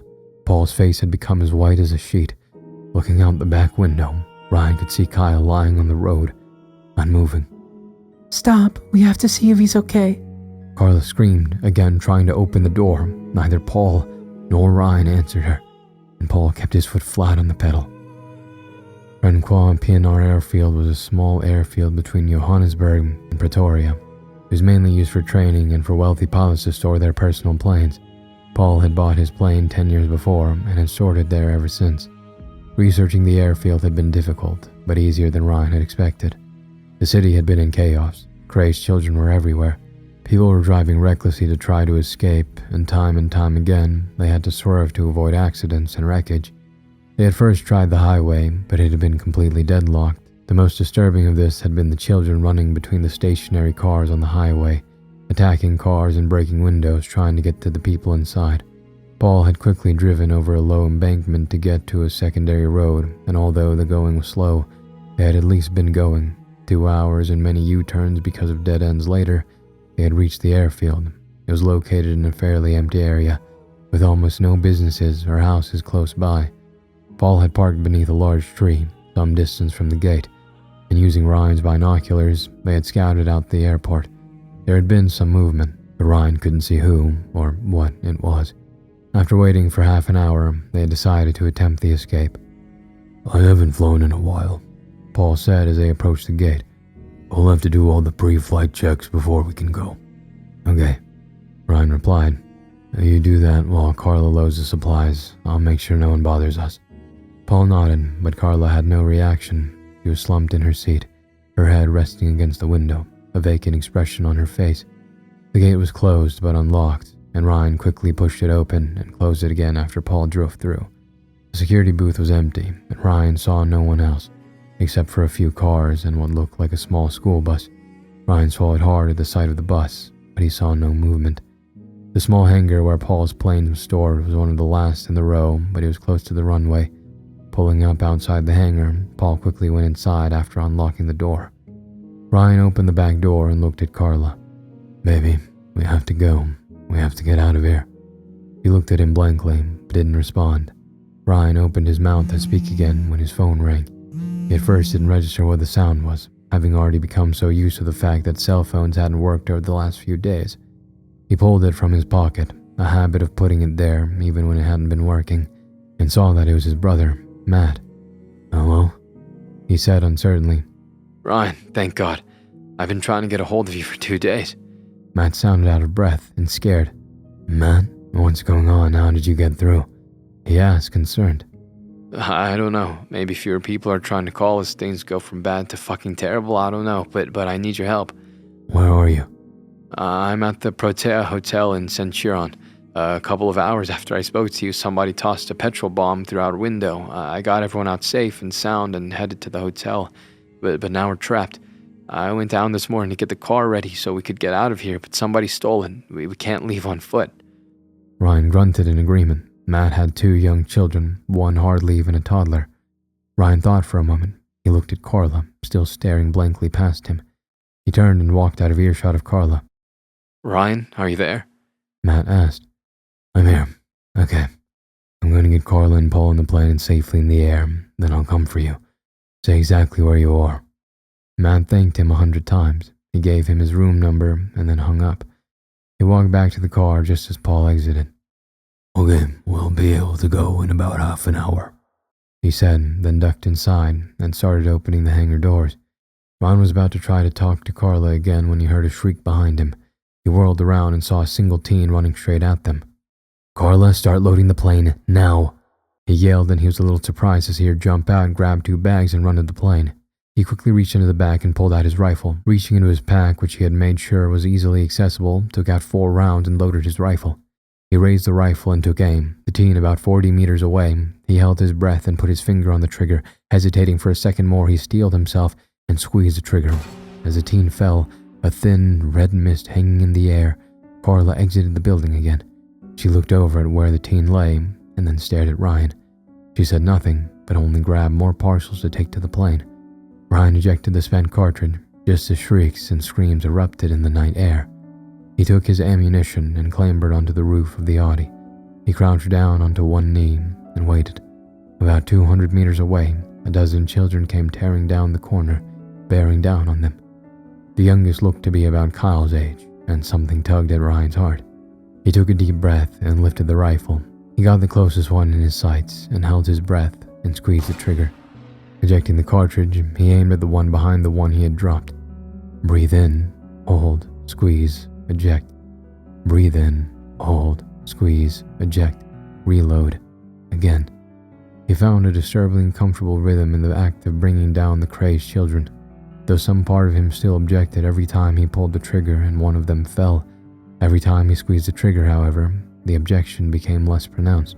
Breathe in, hold, squeeze, eject. When he had killed the 12th one, there seemed to be a lull. They had all come from the same area, which he thought was lucky. It gave him time to aim and shoot and reload. He was reloading the rifle when he heard another shriek. This time it was much closer. A boy of about 12 tore around the building, only 20 meters from Ryan. He lifted the rifle, surprised, and fired. The round slammed into the ground next to the boy's feet, and he kept coming. Ejecting the spent cartridge, Ryan fired again, hitting the boy in the arm. He kept coming. Ryan ejected the round, and he was about to fire again when the boy jumped. He smashed against the SUV. His arms just reached the roof of the vehicle and grabbed hold of Ryan's ankle. As the boy fell back, Ryan's leg was pulled from underneath him, and he fell too. He landed on his ass, and the rifle went clattering onto the ground, and he felt a powerful tug as the boy pulled him from the roof, and he landed on his back, and the wind knocked out of him. He tried to suck in a breath, but the boy was on him. He managed to get his hand around the boy's neck, keeping him from biting him, but seconds later the boy started raining punches and slaps down on him, just as Kyle had done. Ryan was suddenly angry. No, not angry. Furious. Why was this happening? How did this happen? The world had gone to shit in less than a week, and they didn't even know why or how. His son was dead. His wife was more than likely mentally and emotionally broken, and nobody knew why. He got a better grip around the boy's neck and started squeezing, firmly at first, but then with all his strength. The boy was still hitting him and screaming, but they came out as wheezes and the strength was fading from his blows. Soon the boy went limp, but Ryan kept squeezing. He rolled the boy off of him easily. The boy's eyes closed, but Ryan kept squeezing. He changed his position so that he was sitting on the boy's chest, and he kept squeezing.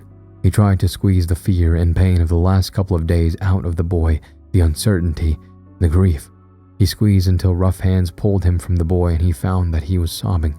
Paul pulled him into a hug, and he transferred him into Carla's embrace. Together they cried, sobbing at the loss of their world, of their son. "The plane's ready," Paul said quietly behind them. They pulled apart. Neither had any idea how long they had held each other. The three of them quickly loaded the rest of the supplies into the plane, and Ryan loaded his pack with food and supplies when the others weren't around. "Okay, let's get going," Paul said, and was about to climb into the pilot's seat when Ryan spoke. "I can't go with you." Paul stopped. Carla had been tying her hair in a ponytail, but she froze. "Matt got through to me. I don't know how, but he did. He needs my help. He needs me to go get them." This was greeted by silence. No, Carla said firmly. fuck no. We're not splitting up. This is not happening. I just lost my son. You are not leaving. Ryan stepped closer to her and reached for her, but she recoiled, slapping his hand away. No. She cried. "Baby, I have to. They're trapped. They have no car, and they can't leave on foot. You saw yourself what it's like out there. I have to." No. She said simply, tears streaming down her face. Paul said nothing and stared at the floor. We'll go with you. She said, "No, it's too dangerous. I need you to be safe. I need you to go with your dad. I need to know that you're safe." Then we'll wait for you. Carla said simply. Ryan shook his head. "You can't stay here. You don't know who'll come along or what. You have to get out of here while you still can. I'll go get Matt and Teresa, and then we'll drive up to the farm. We'll meet you there." She shook her head again, but said nothing. "The only thing that will make me feel better, that will keep me going, is knowing that you're safe." He pulled her into an embrace, and this time she didn't fight. "I'll find Matt, and then we'll meet you at your dad's farm. Just go with him. Get there. Make it safe. It will be okay. I will find you. I will make it." He kissed her, long and deep, and with all the love he felt for her. When he pulled back, he nodded at Paul, and he stepped forward, gently taking Carla's arm. At his touch, she ripped her arm away and threw her arms around Ryan. No. She screamed. Ryan took hold of her, gently putting his arms around her. "Baby, I love you. Please don't fight. I need you to be safe." She struggled meekly, and Paul helped Ryan get him out of her embrace and into the plane. When she was inside and the door was closed, she slumped back weakly into her chair, staring at him through the window. "Have you got food? Water?" Paul asked. "Yeah, I loaded my pack while you loaded the plane." Paul nodded. "Be safe out there, son," Paul said simply and shook his hand. "I will. Keep her safe, Ryan said. Paul nodded and clambered into the plane. Minutes later, Ryan watched from the Audi as the plane took off and turned away, out of sight. So, what do you think? Tim asked. Ryan lowered the binoculars. The house looked quiet and still. Ryan could see no movement, but all of the pot plants were alive, and he thought he saw the faintest wisp of smoke rising from the chimney. I'm not seeing any movement, but in my experience that doesn't mean much. So? Tim said. Oh, we're going. We're definitely going. I've been trying to get to this fucking farm for 3 years. Nothing's stopping me now. It looks like it's inhabited, whether by my wife or her dad or someone else. I'm going to find out. He walked back to the Land Rover. He checked that the pistol was loaded and then stuffed in the back of his pants. Picking up the AK-47, he did the same and slung it over his shoulder. Stay with the car and keep watch. Check through the binoculars every now and then. If it's safe, I'll signal for you to come down. Tim nodded. What if it's not safe? What if something happens? What do I do? Ryan sighed. If you don't see or hear from me in an hour, I think it would be safe to assume that I'm dead. Then you're on your own, buddy. Tim nodded again, but looked as if he was about to throw up. Ryan thought about comforting him and decided against it. He needed to become stronger if he was going to survive. Ryan had been surprised at how weak Tim was, especially since he had been an EMT. He'd gotten to know him fairly well in the time they had spent together, and he had realized that Tim was probably only alive because of his dead friend Jeremy. Chin up, Tim.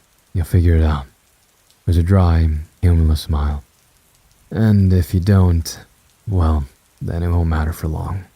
Ryan winked at him and turned, starting down the low hill toward the farmhouse. Ryan reached the bottom of the hill and paused for a moment, scanning the area again. He looked back up at Tim, but he had already moved away, probably back in the landy already, Ryan thought. He turned back to the farmhouse, which was about 200 meters away.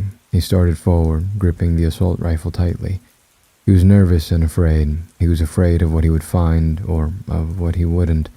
He had been thinking about this day for 3 years, and now it was here. What would he even say to Carla, to Paul? Where would he begin to explain why it had taken him 3 years to get here? And that's if they were here. If they had moved on, he would have no way to find them. Carla would leave a message telling me where to go, he thought. If they were even alive, a nasty voice replied before he could stop it.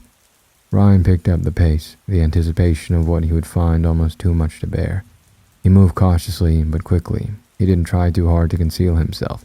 He didn't want to surprise the people, his people, in the house. It really wouldn't be the greatest joke in history if he were to travel for 3 years across 2 countries, fighting monsters and people and recovering from grave injuries only to get shot on the threshold of his destination by the very people he was trying to find. Ryan gave a humorless chuckle at the thought. No, rather let them see him coming. He had covered about half the distance when he stopped. 2 wires were pulled across his path. The first one was about 30 centimeters from the ground and the other a meter. He followed the wires with his eyes and saw that they were spun tightly around a wooden pole planted firmly in the ground. A 3rd wire led to the farmhouse, passing through a window. Some kind of warning system? He stood for a moment, pondering if he should trip it. He definitely wouldn't surprise them if he tripped it. But if it wasn't Carla and Paul in there, he would be caught out in the open, and he had no idea how the people inside would react to armed strangers. I doubt they'd invite me in for tea. Ryan carefully stepped over the wires, leaving them untouched. He decided that in the end it would be better for him to surprise them than the other way around. Coming up to the wall of the house, he moved toward the back door. He could faintly smell something cooking. Rounding the corner that led to the back door and kitchen, he saw a small vegetable garden a couple of meters from the house. A large green water cistern was connected to the house and a pipe ran down to the garden. He mounted the 3 steps onto the back porch. The back door was open and he slowly approached, gripping the rifle so tightly that his hands started to ache. The curtains were pulled shut. Taking a deep breath, he took 2 steps away from the wall and turned to look into the open kitchen door. There she sat, the love of his life and the mother of his deceased son. She sat with her back to him at the kitchen table, reading a book. She had cut her hair very short and she looked more muscular than he remembered. He stared at her for perhaps a full minute, powerless in that moment. The relief of finding her apparently safe and healthy after so many years was overwhelming. The loneliness and heartache and the uncertainty of her fate that had kept him awake for nights on end finally reached the surface and boiled over, consuming him. His eyes welled up with tears and he tried to speak, but no sound came out. His legs trembled and his hands went limp, causing him to drop the rifle. It fell to the ground with a loud clatter in the quiet afternoon, and Carla yelped, jumping up from the table and spinning around, grabbing something up from the table in a swift movement. She pointed at him through his tears. Ryan realized that it was a pistol. The sight of the weapon gave him back control of his body, and he slowly raised his hand to surrender. "Carla!" He saw more of a croak than an actual word. Who are you, and what the hell are you doing here? Carla demanded fiercely. He noted that she was holding the pistol correctly and confidently. "Carla, it's me." He started again, this time managing to pronounce the words more clearly through his tight throat. What? Carla hesitated, obviously catching something in his voice that sounded familiar. Ryan realized that he must look terrible. His hair was longer than it had been in college, reaching well past his shoulders. His beard was almost on his chest, and his clothes were tattered and frayed. Carla faltered, and the pistol lowered a fraction. Ryan? She asked softly.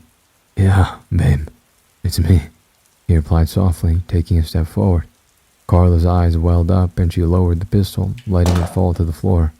Ryan took another step forward, and Carla took one back. Her shaking hand shot up to her mouth, tears flowing down her cheeks. She stood a moment longer, staring at Ryan, and then lunged forward, throwing her arms around him. He hugged her fiercely. He tried to take in everything about her. Her touch, her warmth, her smell. They were sobbing together, trying to force out the heartache and unhappiness of the preceding years by hugging as hard as they could. Ryan pulled back and lifted his hands to Carla's face, examining her features. She had aged some, but was still as beautiful as he remembered. A yell from the doorway into the rest of the house caused Ryan to snap his head up, and he saw Paul standing there with his shotgun raised. "Get away from her," he screamed. Ryan realized what it must have looked like to Paul. A shabby, wretched man had entered their house and was choking Carla after he had snuck up on her. Ryan lifted his hands in surrender, and Carla stopped in front of him. Daddy, no, it's Ryan, she cried. "What?" Paul hesitated, but did not lower the shotgun. "Hi," Ryan said meekly, trying to smile, but only succeeded in a pained grimace. Paul looked between Ryan and Carla a couple of times before finally lowering the shotgun. "Ryan," he started, but trailed off. He stepped forward and placed the shotgun on the table. Quickly, he covered the distance between them, and after gently pushing Carla aside, he embraced his son-in-law. He stepped back and looked Ryan up and down. "You look like you've had better days." Ryan smiled, still wiping tears from his face. "This is turning into a pretty good one." Paul and Carla then simultaneously started peppering him with questions. "Are you alright? What happened to you? Where have you been? Are you hurt?" Ryan smiled and lifted his hands defensively. "I'll tell you everything, I promise. But not right now. I have a friend waiting for me on the hill. I told him to wait there until I signaled him." Who is he? Carla asked. "Just a guy I met on the road. He's an EMT, and he stitched me up a couple of days ago." Carla looked concerned. Are you alright? What happened? "I'll tell you everything. Let me just get him down here." Ryan exited the kitchen and walked around the house, looking back at the hill where they had parked. He thought he could see Tim standing there, but he couldn't be sure. He lifted both arms and waved them around, ending off by beckoning Tim to come down. Seconds later, he thought he could hear the faint rumble of an engine being started in the quiet afternoon. He re-entered the kitchen, where Paul was standing with his arms around Carla, smiling down at her. "So, how are you guys set up here? Where are Joseph and the rest of the workers?" Ryan asked. Ryan marveled at the fact that he had just been reunited with his wife after 3 years in the little wilderness, and already his priority was security and the viability of their location. "Joseph left a week after we arrived to go and find his family. The rest were gone before we arrived. I assume they did the same, but we're pretty well off, actually," Paul answered. "We don't have electricity. Generators are too noisy in the open like we are, but we have water from the well, and we have a donkey to heat the water for showers and cleaning. We have a large gas supply for cooking, and the vegetable and fruit gardens have been holding us over nicely. We slaughtered a couple of cows, but not often. Every couple of weeks we go out scavenging for stuff we don't have or might need, like batteries, ammo, and medication." Ryan nodded, impressed. He was glad Carla had been with Paul. He had a lot of knowledge about a lot of things, and he was a very practical man, able to work with his hands to build and repair things. "What about security? Have you had any problems?" Carla came over to him and put her arms around him, as if she wanted to make sure he was really there. "We've had small groups of runners happen upon us a couple of times, but Runners? Ryan asked. Those things, it's what we call them, the way they charge at you at night. Ryan nodded. I call them lurkers. Carla looked at him strangely. Go on, Ryan said. Like I was saying, we've had a couple of small groups happen on the farmhouse, but we're usually able to stay hidden to let them pass or deal with them with relative ease. I assume you saw our early warning system outside. It goes right around the house, and if it's triggered, a small bell rings in the living room. It gives us more than enough time to decide what to do. And people? 3 times, Carla said. The first time it was a mother and daughter on their way to the coast. We gave them what supplies we could spare, and they moved on without incident. The second time was a lone man. He was hard to persuade to leave, arguing that we had room and food enough for him to stay here, but a group of lurkers found us, which had to be dealt with, and I guess he changed his mind about how safe and secure it really was here. He moved on hours later. Ryan waited, but she didn't go on. And the third time? He finally asked. Carla seemed hesitant to continue. That was only a couple of days ago. There were 3 of them. 3 guys. They pulled up in a minibus, snapping our alarm wires.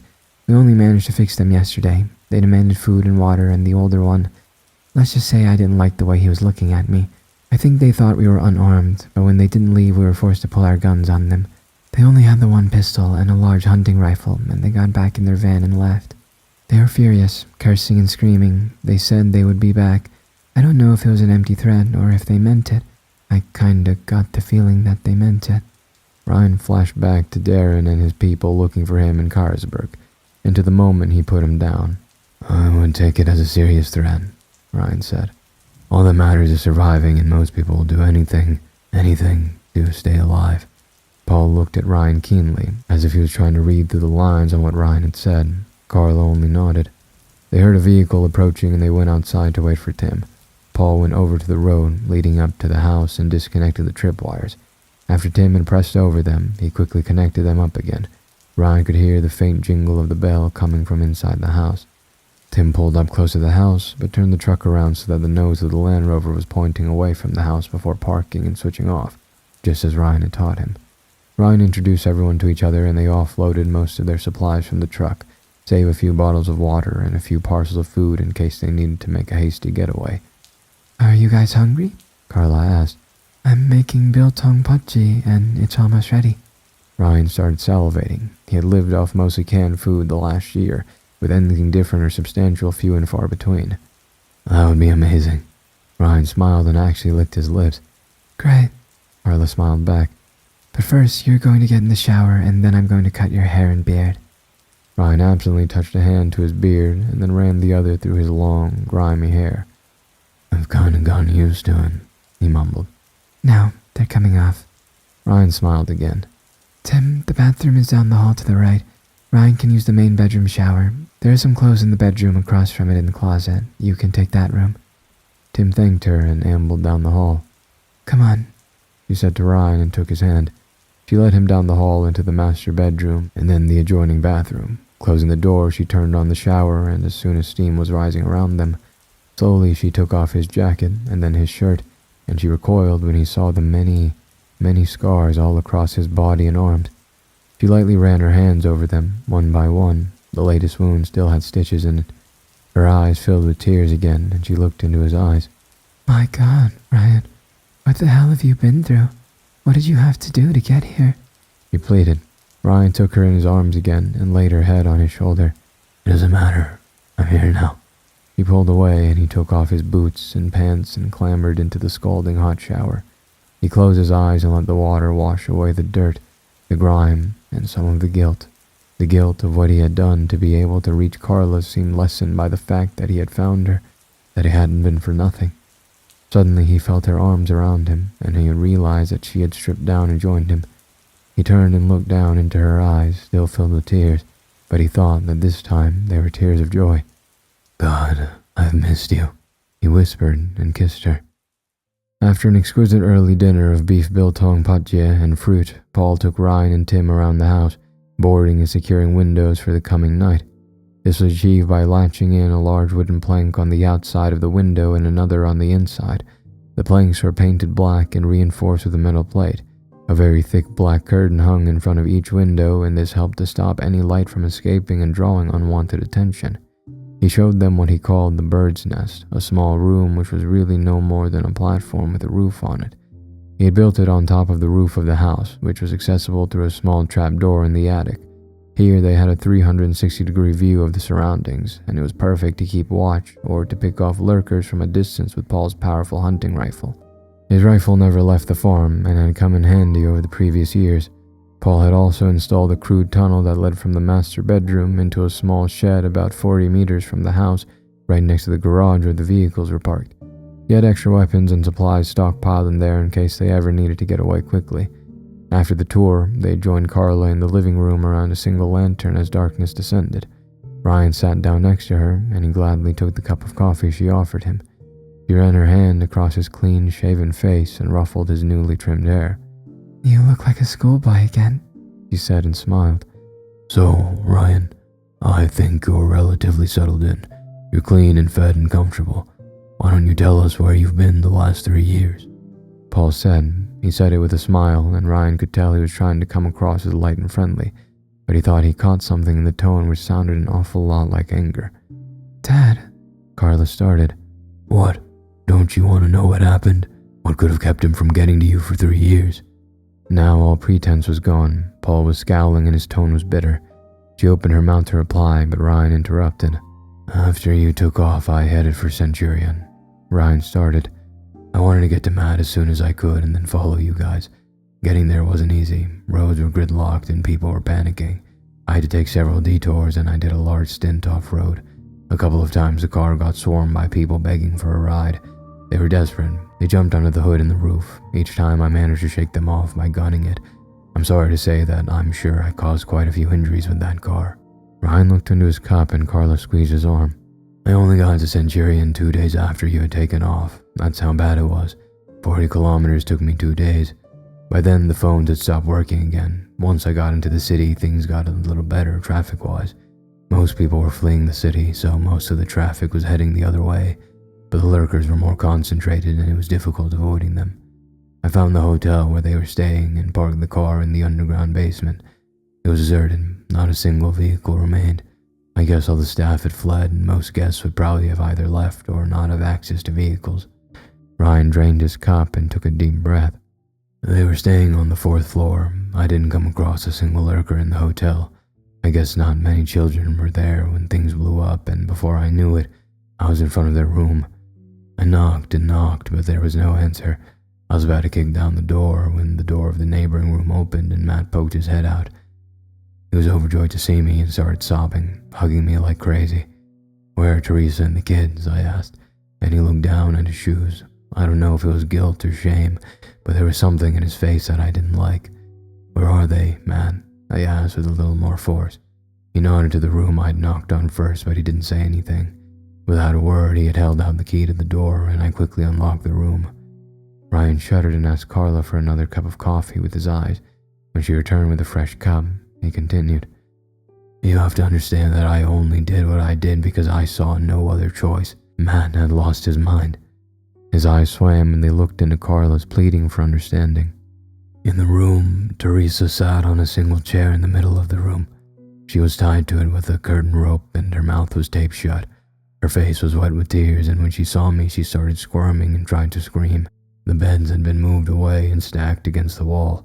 A couple of feet away from her were the kids." Tears now escaped Ryan's eyes and now rolled down his sun-stained face. Carla again squeezed his arm, but a look of horror was slowly creeping across her face. "They were tied up too, both on chairs exactly like Teresa. They were changed. Of course, it was daytime, so they were fairly calm, only struggling lightly. The fact that the lurkers weren't as frantic in the day I only figured out later on. I thought he had drugged them somehow. My God, how they must have fought and struggled in the night. What Teresa must have gone through, I can't even imagine." Carla had raised her hand to her mouth and tears were running freely across her cheeks. Paul sat frozen, staring at the opposite wall, and Tim fiddled with his cup, his head down. "I remember I was horrified, but more than that, I was angry.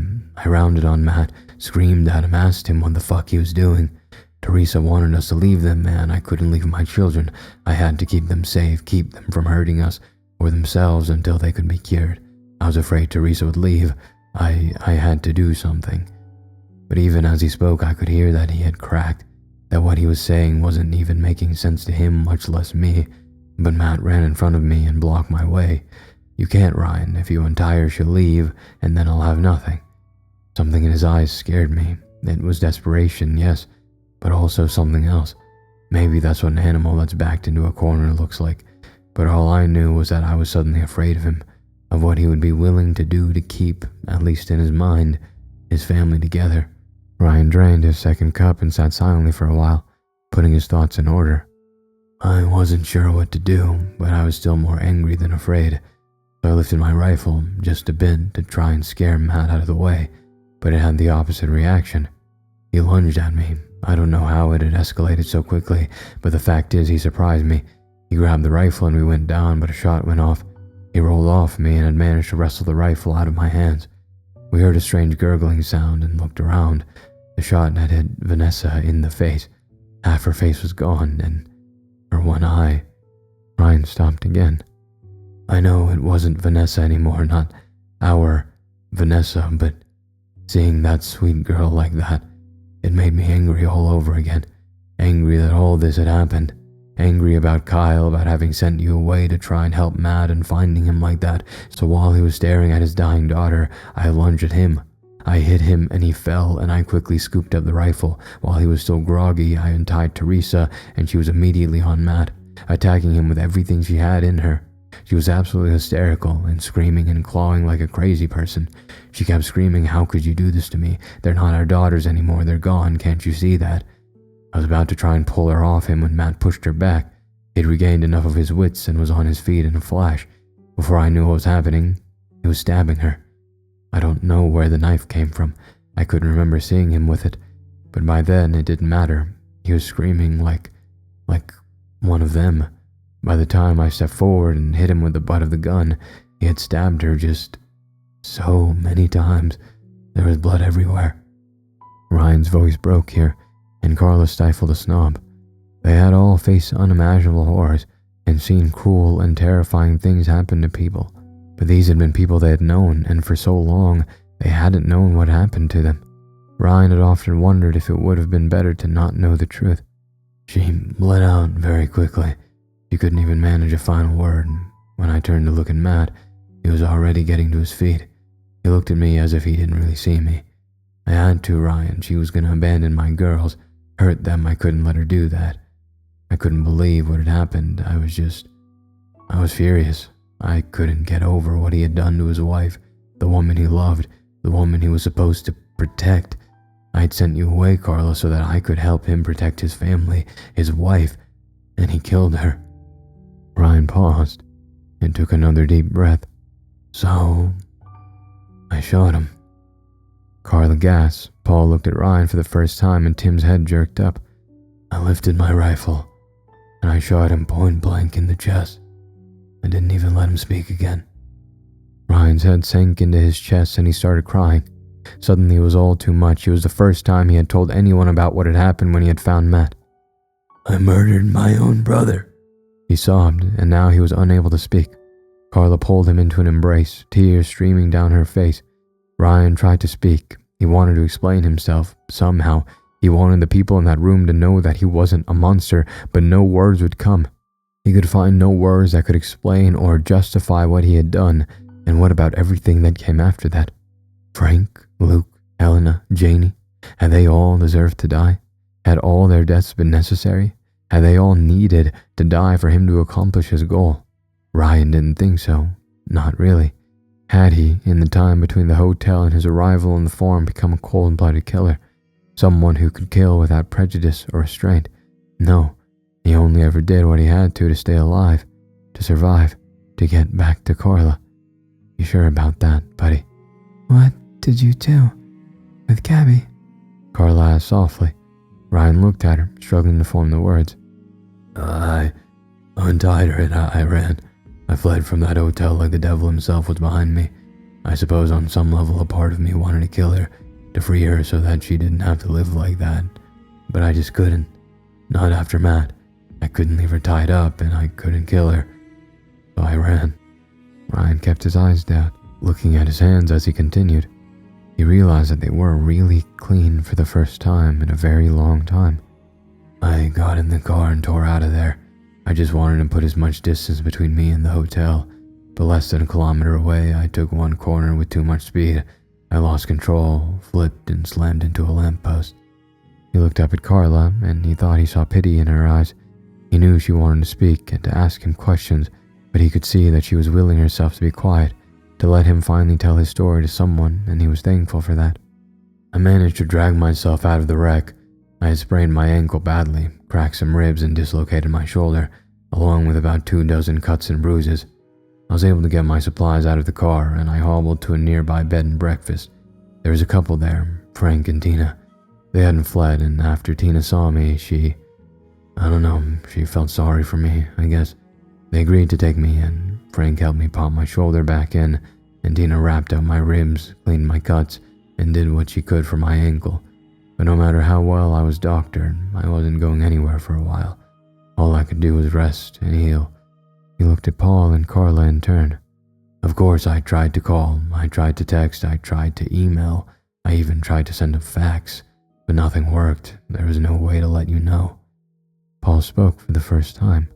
But surely a sprained ankle and cracked ribs don't take 3 years to heal. Carla's eyes were daggers as she glared at her father, but she said nothing. She was obviously thinking more or less the same thing. No, they don't. I was ready to go after 2 weeks, but Tina insisted I stay for another week at least, just to be sure I wouldn't injure myself again the first day on the road. The bed and breakfast was fairly safe. It had high, solid walls, and it was well stocked with lots of food and water. Even after the power failed, they had a generator for the fridges, and all the geysers and stoves worked with gas, so cooking in hot water was never a problem. I'm ashamed to say that I got comfortable there. We were careful not to draw unwanted attention, and we only went out when it was absolutely necessary. I got very good at scavenging and avoiding the Lurkers' attention as I started healing. I ended up staying for a month, to heal properly, sure, but it was mostly to say thank you to Frank and Tina. They treated me well and helped me recover. I returned the favor by scavenging things they didn't have or were running out of over those last few weeks. A couple of weeks before I planned to leave, we had a breach. It was night, unfortunately. Something had caught the attention of a couple of passing Lurkers, and they had attempted to get in with their crazy determination. By the time we realized what was happening, 2 were already inside. I had no choice but to use the rifle, but that of course caught the attention of so many more. We were being swarmed. Tina, she didn't make it. She was surrounded as we were running to their car. My pack and a whole bunch of supplies were already next to the door for my imminent departure, so I managed to grab it on our way out. Frank was obviously distraught. I don't blame him. He had just seen his wife ripped apart in front of him. But goddamn it, he wouldn't budge. He kept saying that he needed to get her body. He was standing at the front of the building, the car only 20 feet away, and he wouldn't move. I screamed and pleaded, but he was just standing there, the keys of the car in his hand, watching the Lurkers approach to the hallway. I grabbed him, tried to pull him toward the car, but he shook me off. He was a fairly big guy, so when I tried again, he shoved me back and I went sprawling. I resorted to begging, asked him to at least give me the keys so that I could wait in the car, but he would have none of it. Ryan looked down at his hands and then up at Carla. I'd like to say that I panicked, that I did what I did without thinking, but that wouldn't be entirely true. I was angry at him. He was putting me in danger, my life in danger. And for what? His wife was dead and there was no reason to hang around. Ryan said this last sentence through gritted teeth. Carla's eyes were full of tears again, but this time they did not fall. She seemed to know what was coming. I hit him with the rifle. He went down hard and I ripped the keys out of his hand. He was dazed but awake. I heard him whisper what a bastard I was, that I would burn in hell. Ryan looked at Carla, Paul, and Tim in turn. I tried dragging him to the car, but he shoved me away again. So I left him there to die, to be ripped apart by those monsters. He looked at Carla to see if she saw him differently. Maybe she hated him now, but her expression was soft. You did what you had to, babe. You did what you had to do to get back to us, to me. Ryan nodded slightly. He looked at Paul, but Paul couldn't meet his eyes. Ryan nodded to himself. Obviously, the old man didn't feel the same way as Carla did. Yeah, man, if you'd stayed longer, you'd be dead. And that means, by extension, I'd probably be dead, Tim said with a smile. He tried to sound upbeat, but the mood of the room made it sound flat and hollow. I had to ram down the gate, Ryan continued, finding that now that he had begun, he had to get it all out. With the power out, it had to be pushed open, but there were too many of them to risk it. Took me 3 tries to get the fucker down to get out. The third hit did some serious damage to the car, and it sounded sick. I knew it wouldn't last long before it died on me, so I figured I'd try to find new transport. I found a car. Ryan was interrupted by the bell jingling in the corner. He looked at the bell and then to Carla and Paul. Come with me, he said to Ryan. Carla, you know what to do. She nodded and beckoned Tim to follow her. Ryan followed Paul to the attic entrance, grabbing his rifle on the way. They clambered up the ladder and then headed into the bird's nest. They both took a side and scanned the surrounding area, using the 2 binoculars Paul kept up there. At first Ryan couldn't see anything, but then a slight movement caught his eye. He lifted the binoculars and spotted a man slowly creeping toward the house. He couldn't be sure in the light of the moon, but he thought he saw him carrying a weapon of some sort. Ryan nudged Paul with his elbow and pointed at the approaching man. Paul looked through the binoculars and sighed. Do you think it's the same guy from the other day? Ryan whispered. I can't be sure, but he's definitely looking for trouble. Ryan peered through the binoculars again. The man was about 60 meters from the house. Do you want me to take him out? Ryan asked simply. Paul's head whipped around and he stared at Ryan for a couple of seconds, a look of barely contained disdain on his face. What do you think he's here to do? Do you want to risk the safety of the house, the safety of your daughter? Ryan shot back, suddenly angry at Paul and his judgmental expression. Paul's stare wavered and he looked down. Fire a warning shot. Try to scare him off. Ryan sighed, but nodded. He raised his rifle and got the man in the crosshairs, pausing for a moment. He aimed down next to the man's feet and held his breath. Squeezing the trigger, the rifle roared in the quiet night, and he saw through the scope the ground next to the man's feet kick up as the round slammed into it. The man dived to the ground and rolled 2 times. Jumping to his knees, he lifted whatever he was carrying, and muzzle flashes confirmed that it was an automatic rifle. An instant later, Ryan heard the unmistakable sound of an AK-47. It was obvious the man was unaware where the rifle shot had come from as he was firing straight into the house. Carla immediately flashed through Ryan's head. He tried to lift the rifle to take the man down, but Paul grabbed his arm, preventing him from lifting it. What the fuck are you doing? Ryan hissed. What if he hits Carla? Paul shook his head. They're fine. They're already through the tunnel and in the shed. Ryan glanced over at the shed, which was on the other side of the house from which the man was approaching. Ryan looked at Paul. He was becoming steadily angrier at his self-righteousness. Ryan understood what he was trying to do. Murder was wrong to him no matter what the situation, but his behavior was going to get them killed. In this new world, it was naive. Kill or be killed was the law of the land. Ryan knew what he would choose every single time. Ryan lifted his rifle again and this time shrugged Paul's hand off when he tried to stop his arm, ignoring the glare Paul was giving him. He got the man in his crosshairs just as he was moving to the left and reloading. Ryan took a breath, held it, and squeezed the trigger, just as Paul shoved the rifle up and into the air. The rifle roared again, the sound slamming into the small roof. What the fuck is wrong with you? Ryan screamed in frustration, but before Paul could reply, round after round slammed into the bird's nest. The man must have seen the shot being fired this time, and now he was unloading his AK-47 into the nest. Paul and Ryan quickly scrambled back down into the attic as the gunfire continued. Ryan loaded 2 more cartridges into the rifle while staring at Paul as he sat panting next to him, but he was avoiding Ryan's gaze. I hope you know that if that guy gets in here and hurts or kills us, it'll be on you. Ryan hissed, almost inaudibly. You've been cooped up here for so long, you have no idea what it's like out there, what it takes to stay alive. You can't be soft or nice or even merciful. You can't hesitate or give second chances. You kill or die. It's simple. Learn that now and accept it. Paul said nothing. Now stay the fuck out of my way and let me handle this. Ryan growled. Ryan clambered down the stairs into the house without checking to see if Paul was following. He crept around the walls and corners to the side of the house, which faced the approaching man, and crouched beneath a shattered window. Bullet holes decorated the opposite wall. The AK-47 had been silent since Ryan entered the house, and he carefully peered through the ruined window, immediately spotting the man. He was only a couple of meters away, keeping low but moving quickly. He must have sprinted the final stretch. No matter, Ryan thought. Taking 3 quick breaths, he stood and turned into the window. Taking only a moment to confirm his aim, he fired a single shot and the sound of the round slamming into the intruder's chest was clearly audible.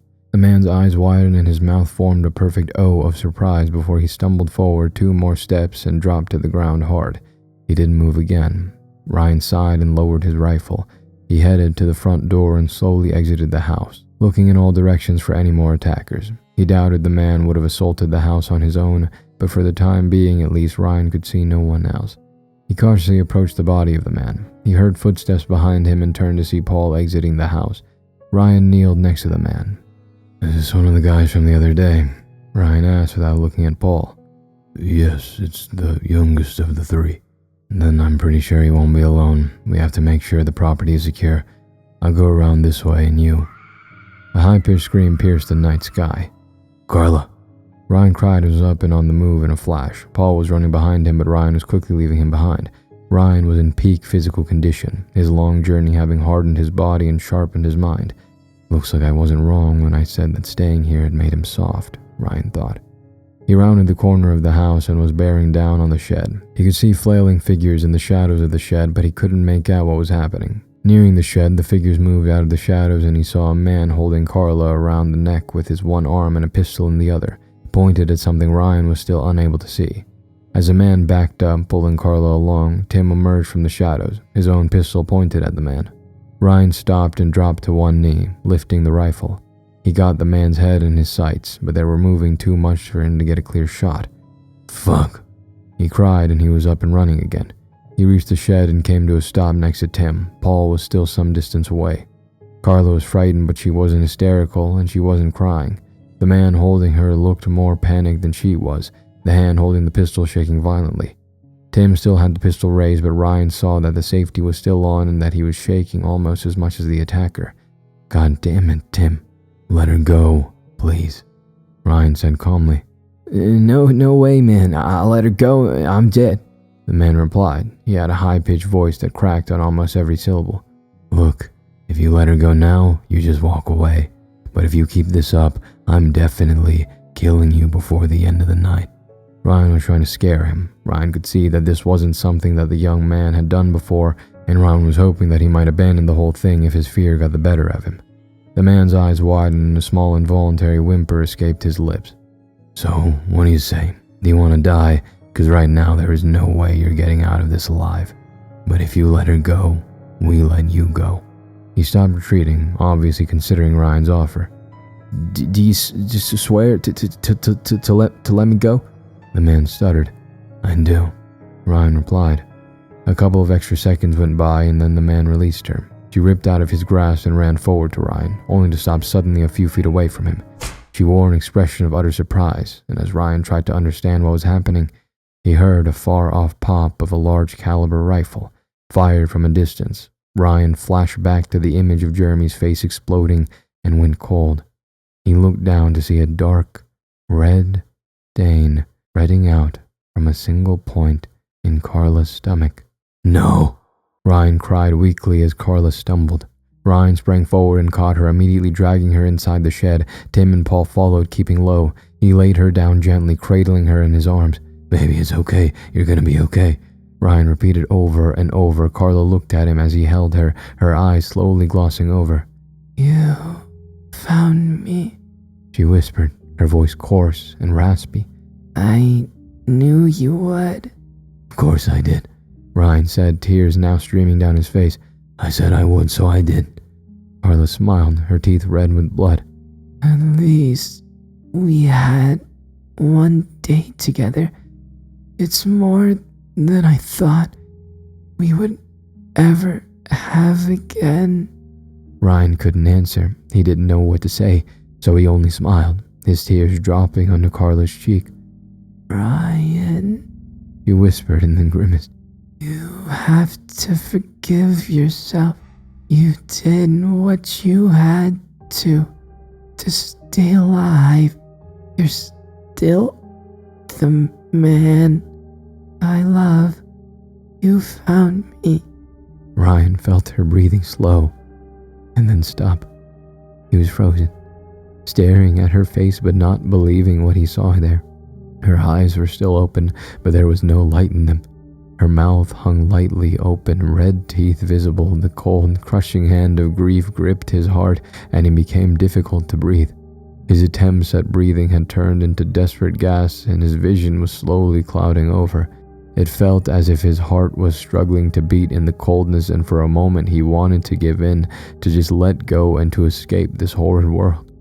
He clutched Carla up to him, holding her tight against his body, and he fell forward. How long he stayed that way, he couldn't say. But when he regained some form of consciousness, he was sobbing uncontrollably, still holding his dead wife close. He screamed and cried and sobbed, cursing and begging and even praying. 3 years he had looked for his wife, for 3 years, enduring literal monsters, killers, and the elements. He had traveled for more than 2,000 kilometers, a big chunk of that on a bicycle, over 2 whole countries, recovering from life-threatening injuries and illness. But he had found her. Against all odds, he had found her, and now she was dead. He hadn't even spent a full day with her, and she was dead. Something inside Ryan's mind let go. Nothing catastrophic or obvious. Nothing that would immediately indicate that something was amiss. Just a thin string that had been frayed and damaged over the last 3 years. This string, finally reaching its breaking point, had snapped. The cold fist around Ryan's heart loosened its grip, and slowly it receded back down into his belly, only to be replaced by a burning rage which he had never felt before. It wasn't the type of rage to make him lash out or start breaking things. It was the type of rage that drives a man forward, even when he was well past his breaking point. Ryan looked up and realized Paul had his hand on his shoulder. Tim was at the door, peering out, pistol at the ready, and the man who had initially grabbed Carla was also in the room, cowering in the corner. Ryan gently laid Carla down and rose, his clothes covered in his wife's blood. He turned to the man in the corner. "Ryan," Paul started, but he shrugged his hand off and ignored him. He approached the man, but he avoided Ryan's eyes, staring at his shoes as he held both his knees pulled up to his chest. "Who shot her?" Ryan asked. His voice was low and buzzed with suppressed anger. The man didn't answer and continued to stare at his shoes. "Who shot her?" Ryan asked again, but he received no response. Ryan looked at the man for a few seconds longer and then turned and headed for the door. "Watch him. Do not let him leave," he said to Tim, who nodded eagerly, like a boy hoping to please his father. Reaching the door, Ryan peered out. He had no idea whether the shooter was still out there. Taking a few quick breaths, he sprang forward and sprinted toward the house. No shots came, and he assumed that the shooter had left. Entering the house, he quickly found his pack and retrieved what he had came for. He headed back to the shed this time, walking, trying to draw the shooter into firing if he was still there, but nothing came. He entered the shed again. He turned to Tim. "What happened?" Tim seemed reluctant to answer, at first looking down at his feet, but after a few seconds he looked back up, and seeing the look on Ryan's face, he spoke. "We came out of the tunnel and moved to the car to get it started and ready to leave if we had to, but he was already here. He grabbed Carla, but somehow he hadn't seen me. I could have killed him while they were struggling, but I was afraid I would hit her." "What about after the struggle? Are you telling me you didn't have a shot then either?" Ryan asked quietly. "Well, no," Tim whined, almost whispering. He sounded like a child being asked why he hadn't done his homework, a question which would never be asked again, Ryan realized. "I thought I could get up behind him and force him to let it go without, killing him. But it didn't work. He heard me creeping behind the car and headed for the door with her. That's when you came." Ryan nodded once. He looked at Tim intently, his head cocked to one side. "Let me see the pistol," Ryan said, and held out his hand. Tim looked at him cautiously, but made no move to hand it over. "Ryan, he began, but Ryan cut him off. "Just let me see it for a second," Ryan said more forcefully. Tim made a sound which could have been a sigh or a whimper, and slowly handed over the pistol. Ryan looked it over. "Not that it would have mattered since you weren't willing to take the shot, but your safety was still on when we were outside. I showed you 1,000,000 times how to take it off, and we fired how many rounds coming up here for practice, and you still managed to fuck it up." Tim took a small step back and raised his hands defensively. Paul started towards Ryan. "Don't, Paul," Ryan said without looking up, and Paul stopped. He was still inspecting the pistol, slowly turning it over in his hand. He flicked off the safety with a flick of his finger. "You might not have fired that shot, but by doing nothing, you killed her." Ryan, Tim began, but the report of the pistol cut him off. Tim's body crumpled to the floor, and he heard Paul cry out, "What are you doing?" He screamed at Ryan and pushed past him, kneeling at Tim's side. Ryan ignored him and turned to the man who was still cowering in the corner. His face was wet with tears. please, please. He whimpered as Ryan approached him. You said you let me go, please. He tried to scamper backward, away from Ryan, but there was nowhere to go. Ryan shoved the pistol into the back of his pants, and the man seemed to relax slightly, but only for a moment, as a second later Ryan drew his axe from behind his back. Wait, The man cried. Ryan strode forward and in one swift arc slammed the axe into the man's foot. The stranger screamed in agony as blood streamed from the wound onto the floor. "God damn it, Ryan, have you lost your mind?" Paul yelled. "Who shot her?" Ryan asked calmly, his voice low. The man continued screaming, apparently not hearing Ryan. Ryan jerked the axe from his foot, creating a sickening squelch. The man bellowed as the axe came out, but Ryan grabbed him by the throat, choking off all sound. Pulling the man's head close, he spoke into his ear. "Who shot her?" Ryan hissed. Xander. The man screamed as Ryan let go of his throat. The man fell back, sobbing, clutching his foot. "Where can I find him?" 15 kilometers northeast, a large camp. You'll see the lights. You can't miss it. "How many people are there? Guards? What kind of weaponry do they have?" The man winced and sobbed some more. Ryan raised the axe an inch. There are about 100 people, give or take. Mostly people from surrounding cities and farms whose home were overrun. There are lookouts and a high fence. They have the odd hunting rifle here and there. Mostly pistols and shotguns, nothing too heavy. Xander is the camp's main scavenger. He goes out with a small group on a daily basis to find things we need." Ryan looked the stranger up and down. "Why did you come here?" The man looked at the blood-soaked axe. Xander was angry about being chased away the other day. He said that he wanted to scare you. He said that we would only take a couple of things, scare you real good and then leave, that we weren't going to hurt anyone. Please, I have a wife. The man finally looked at Ryan, his face pleading for mercy. Ryan rose and looked down at the man for a couple of seconds. In a smooth and deliberate movement, he drew the pistol from behind his back and aimed it at the man's head. "Ryan!" Paul shouted and made as if to move forward. "So did I," Ryan said and pulled the trigger. Before the echo of the gunshot had died down, Ryan had stooped and wiped his axe on the man's shirt. He turned to face Paul. A look of shock and horror was frozen on his face, and he was as white as a sheet. "Where are all the weapons?" Ryan asked. Paul said nothing and only looked around at the 3 bodies lying around him.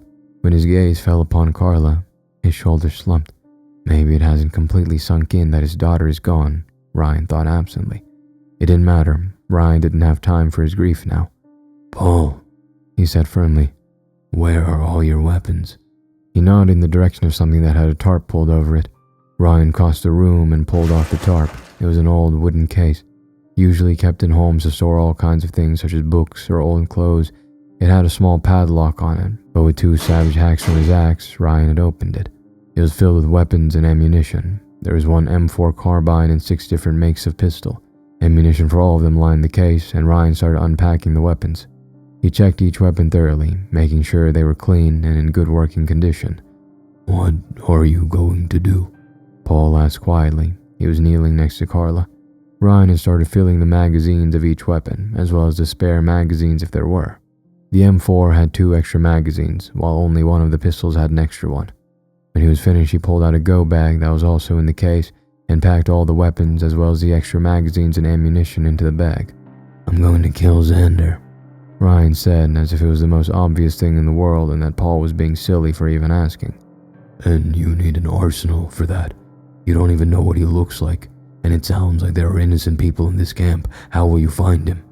Paul asked. He spoke softly, not even looking at Ryan. "That's what the arsenal is for. Persuasion." At this, Paul looked up. You're going to hurt innocent people to find this guy? Paul asked incredulously. Not if I don't have to, Ryan replied, swinging the bag over his shoulder. Ryan turned to leave and an inhuman shriek pierced the quiet night sky. He froze and turned to look at Paul. I wouldn't stay here if I were you, he said simply and exited the shed. He walked swiftly to the Land Rover and loaded the bag onto the back seat of the truck. Entering the house, he retrieved the AK-47 which Tim had recklessly left in his room and then exited and picked up the one the first intruder had brought too.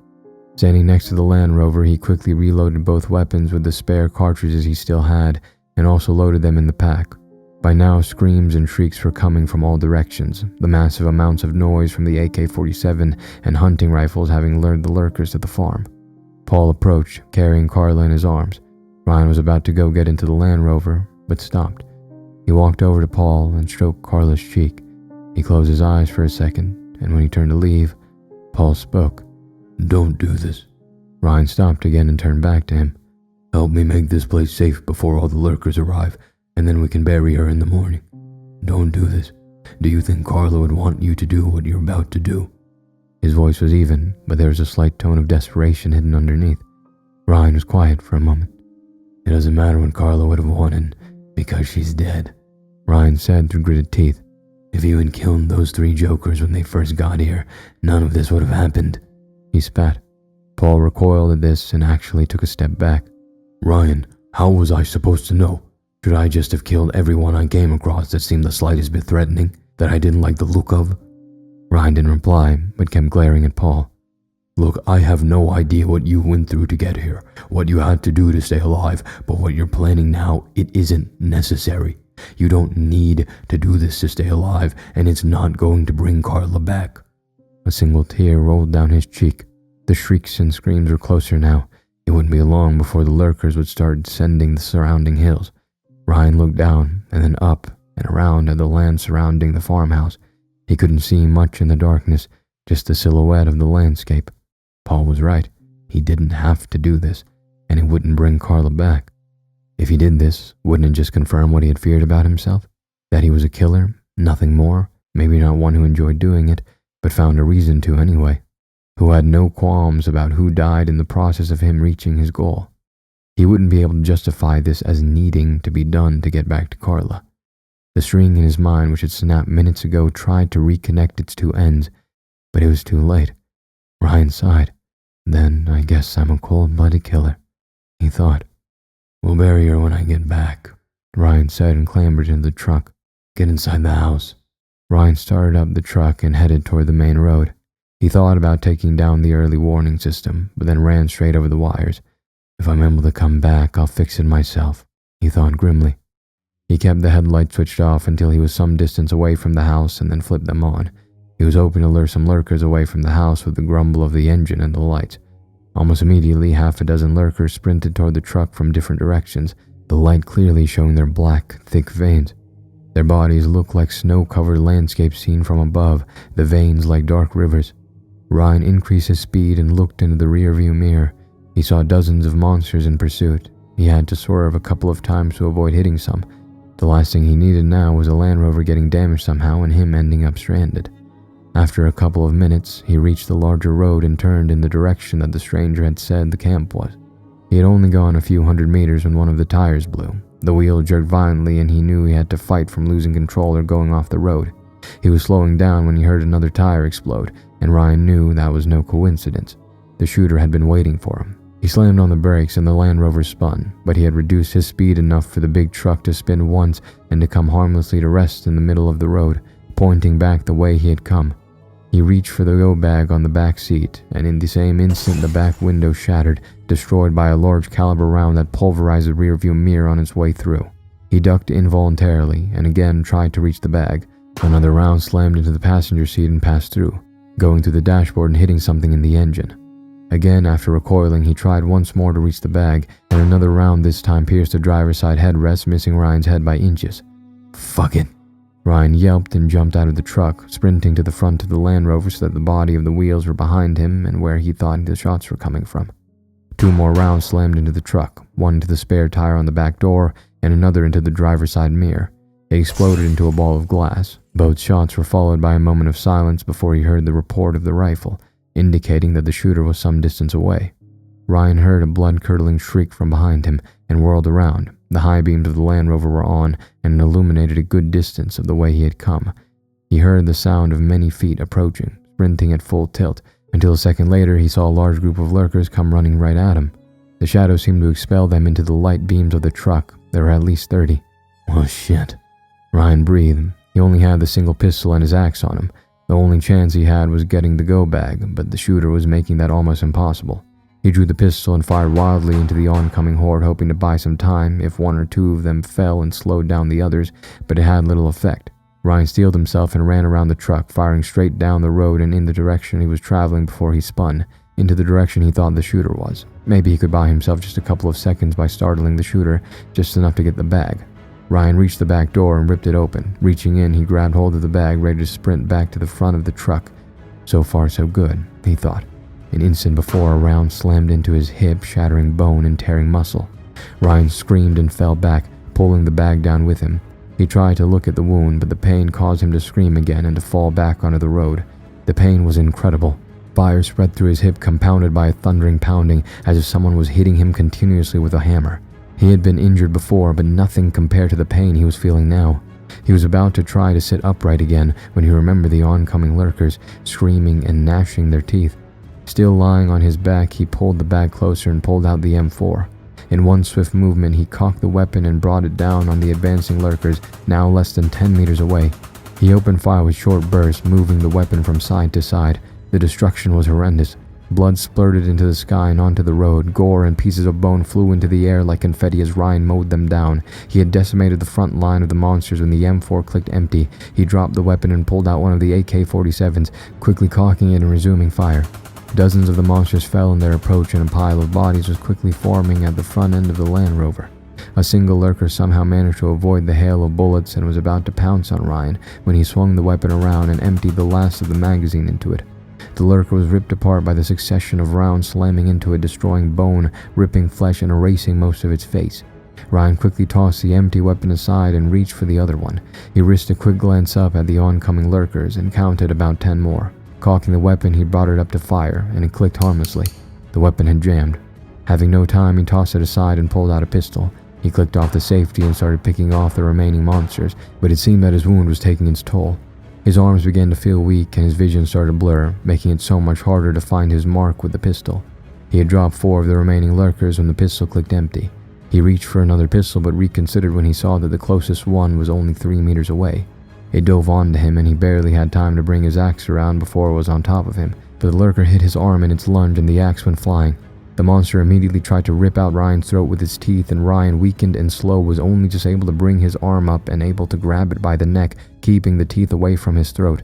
They struggled for a moment and Ryan thought he heard the report of the rifle every couple of seconds, but it sounded far off, as if he was dreaming and the sound was slowly waking him up. With a huge surge of effort, he rolled the lurker off of him and reached in the bag for another weapon. His hip screamed in agony. A moment of hot, white pain flashed through him and he nearly fell back, but he gritted his teeth and managed to grab hold of a pistol, quickly flipping off the safety. He brought the pistol up to the monster's head and fired 3 times. The lurker went limp and Ryan fell back, another enormous stab of pain causing him to scream. He turned, expecting the rest of the approaching lurkers to be on him in a second, and saw that there were none. The gunshots, he thought. Somebody put them down. Had it been the shooter, somebody else? He didn't have time to think on it too long, though, as he heard the approach of more out of the shadows. He reached for the M4 to try and reload it, but there was no time. Another score of lurkers came charging out of the shadows. He was struggling to keep his arms up, but before he started firing, he pulled the other pistol close. He emptied weapon after weapon into the group of monsters until they were all empty. 2 lurkers remained and were fast approaching, but Ryan had nothing more to give. He had no time to reload any of the weapons at his disposal and his axe was way out of reach. "Fuck," he said quietly, intense, waiting for the monsters to be on him.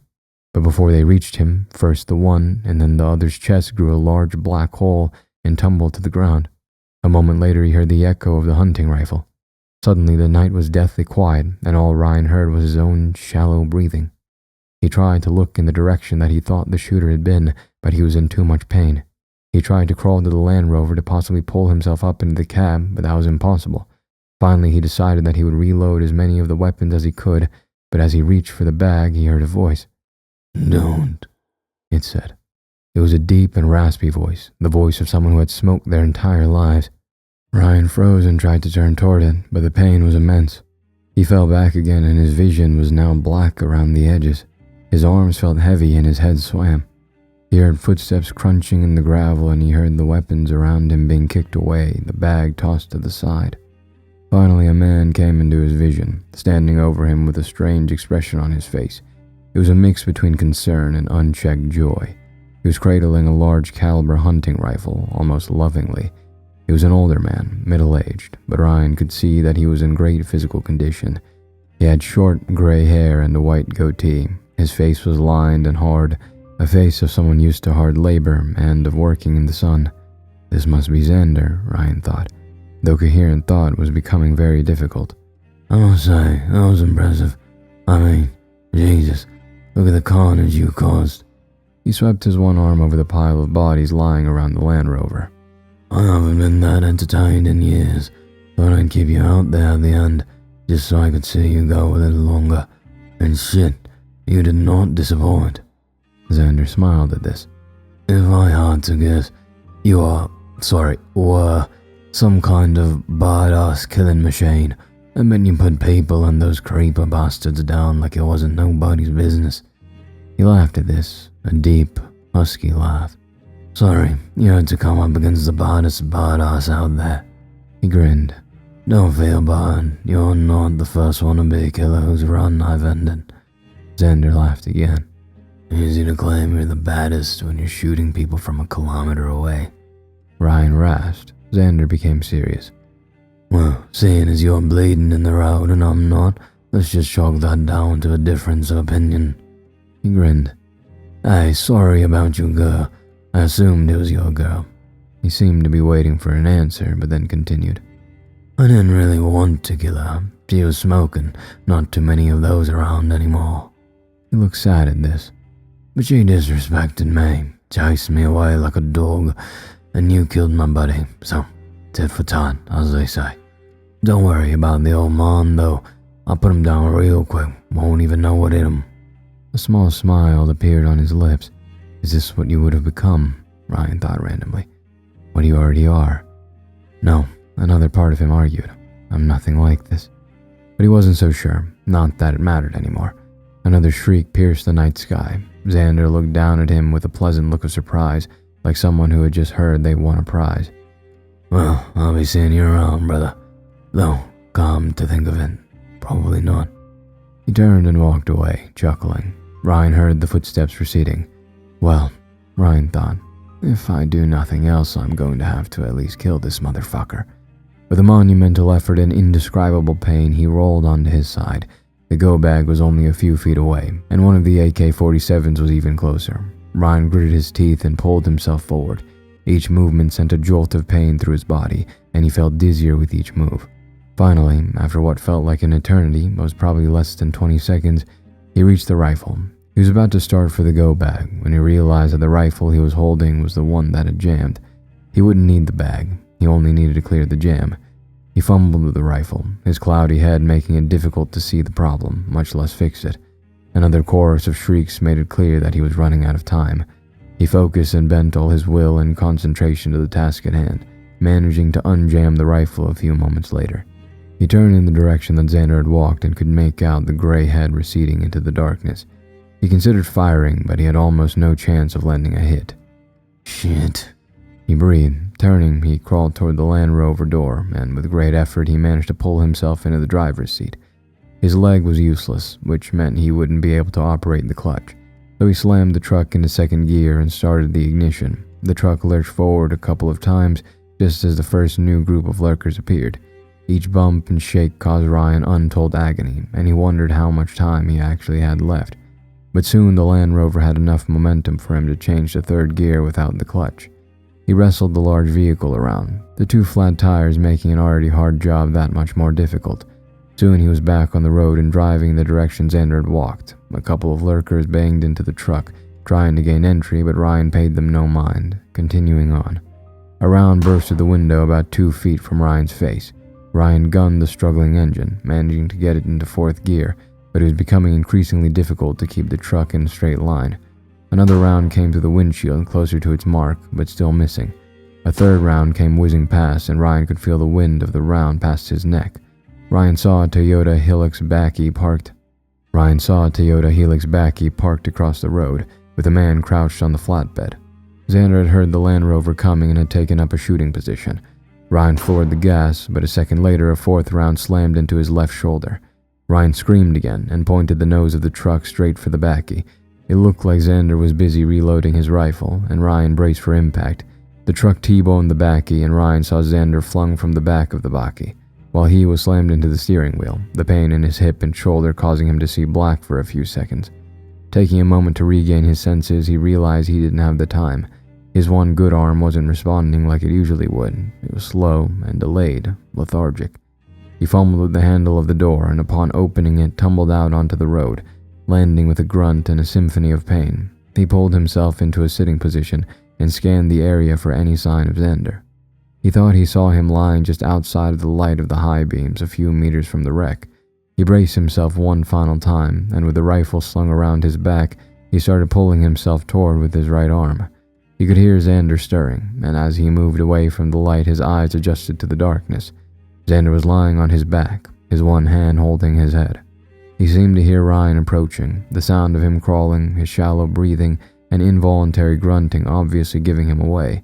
But Xander seemed dazed. He slowly sat up and gave his head a little shake. He looked around, as if trying to figure out where he was. Ryan stopped crawling and rolled over onto his side so he could level the rifle at Xander. He steadied it with his stomach. Xander saw this, and he seemed to finally realize what was happening. His mouth dropped open and he raised his hands. Utter surprise colored his face, which was quickly replaced by anger. "You wrecked my body," he cried indignantly. "I guess you can chalk that down to a difference of opinion." Ryan wheezed. He aimed low with the rifle, taking into account the kick it would give without a second steadying arm. Xander sneered and opened his mouth to speak, but Ryan didn't let him. He squeezed the trigger and the AK-47 erupted, the muzzle flashes illuminating the destruction the rounds were causing to Xander's body. He kept squeezing the trigger until the rifle clicked tiredly. He tossed it aside and fell back. Ryan lay looking up at the dark sky. The pain in his hip and shoulder had receded to a dull thud. His body felt numb, his head swam, and he was unable to move. He thought of Kyle and Carla, of his family. He considered pulling himself upright and trying to reach the Land Rover or Baki as the shrieks and screams around him became louder, but he thought that he was spent. He had been in precarious situations before, but he had always had something to motivate him, something to hold on to, and something that willed him to survive. But now he had nothing. Nothing. So what was the point of getting up? Kyle was long gone, so was Carla. He had nothing left in this terrible world except misery and grief. Out of the corner of his eye, he saw 2 lurkers enter the light cast by the Land Rover's headlights. He took a shallow, raspy breath and exhaled slowly. He had nothing left. The lurker spotted him and screamed, lurching forward with visible excitement. Nothing.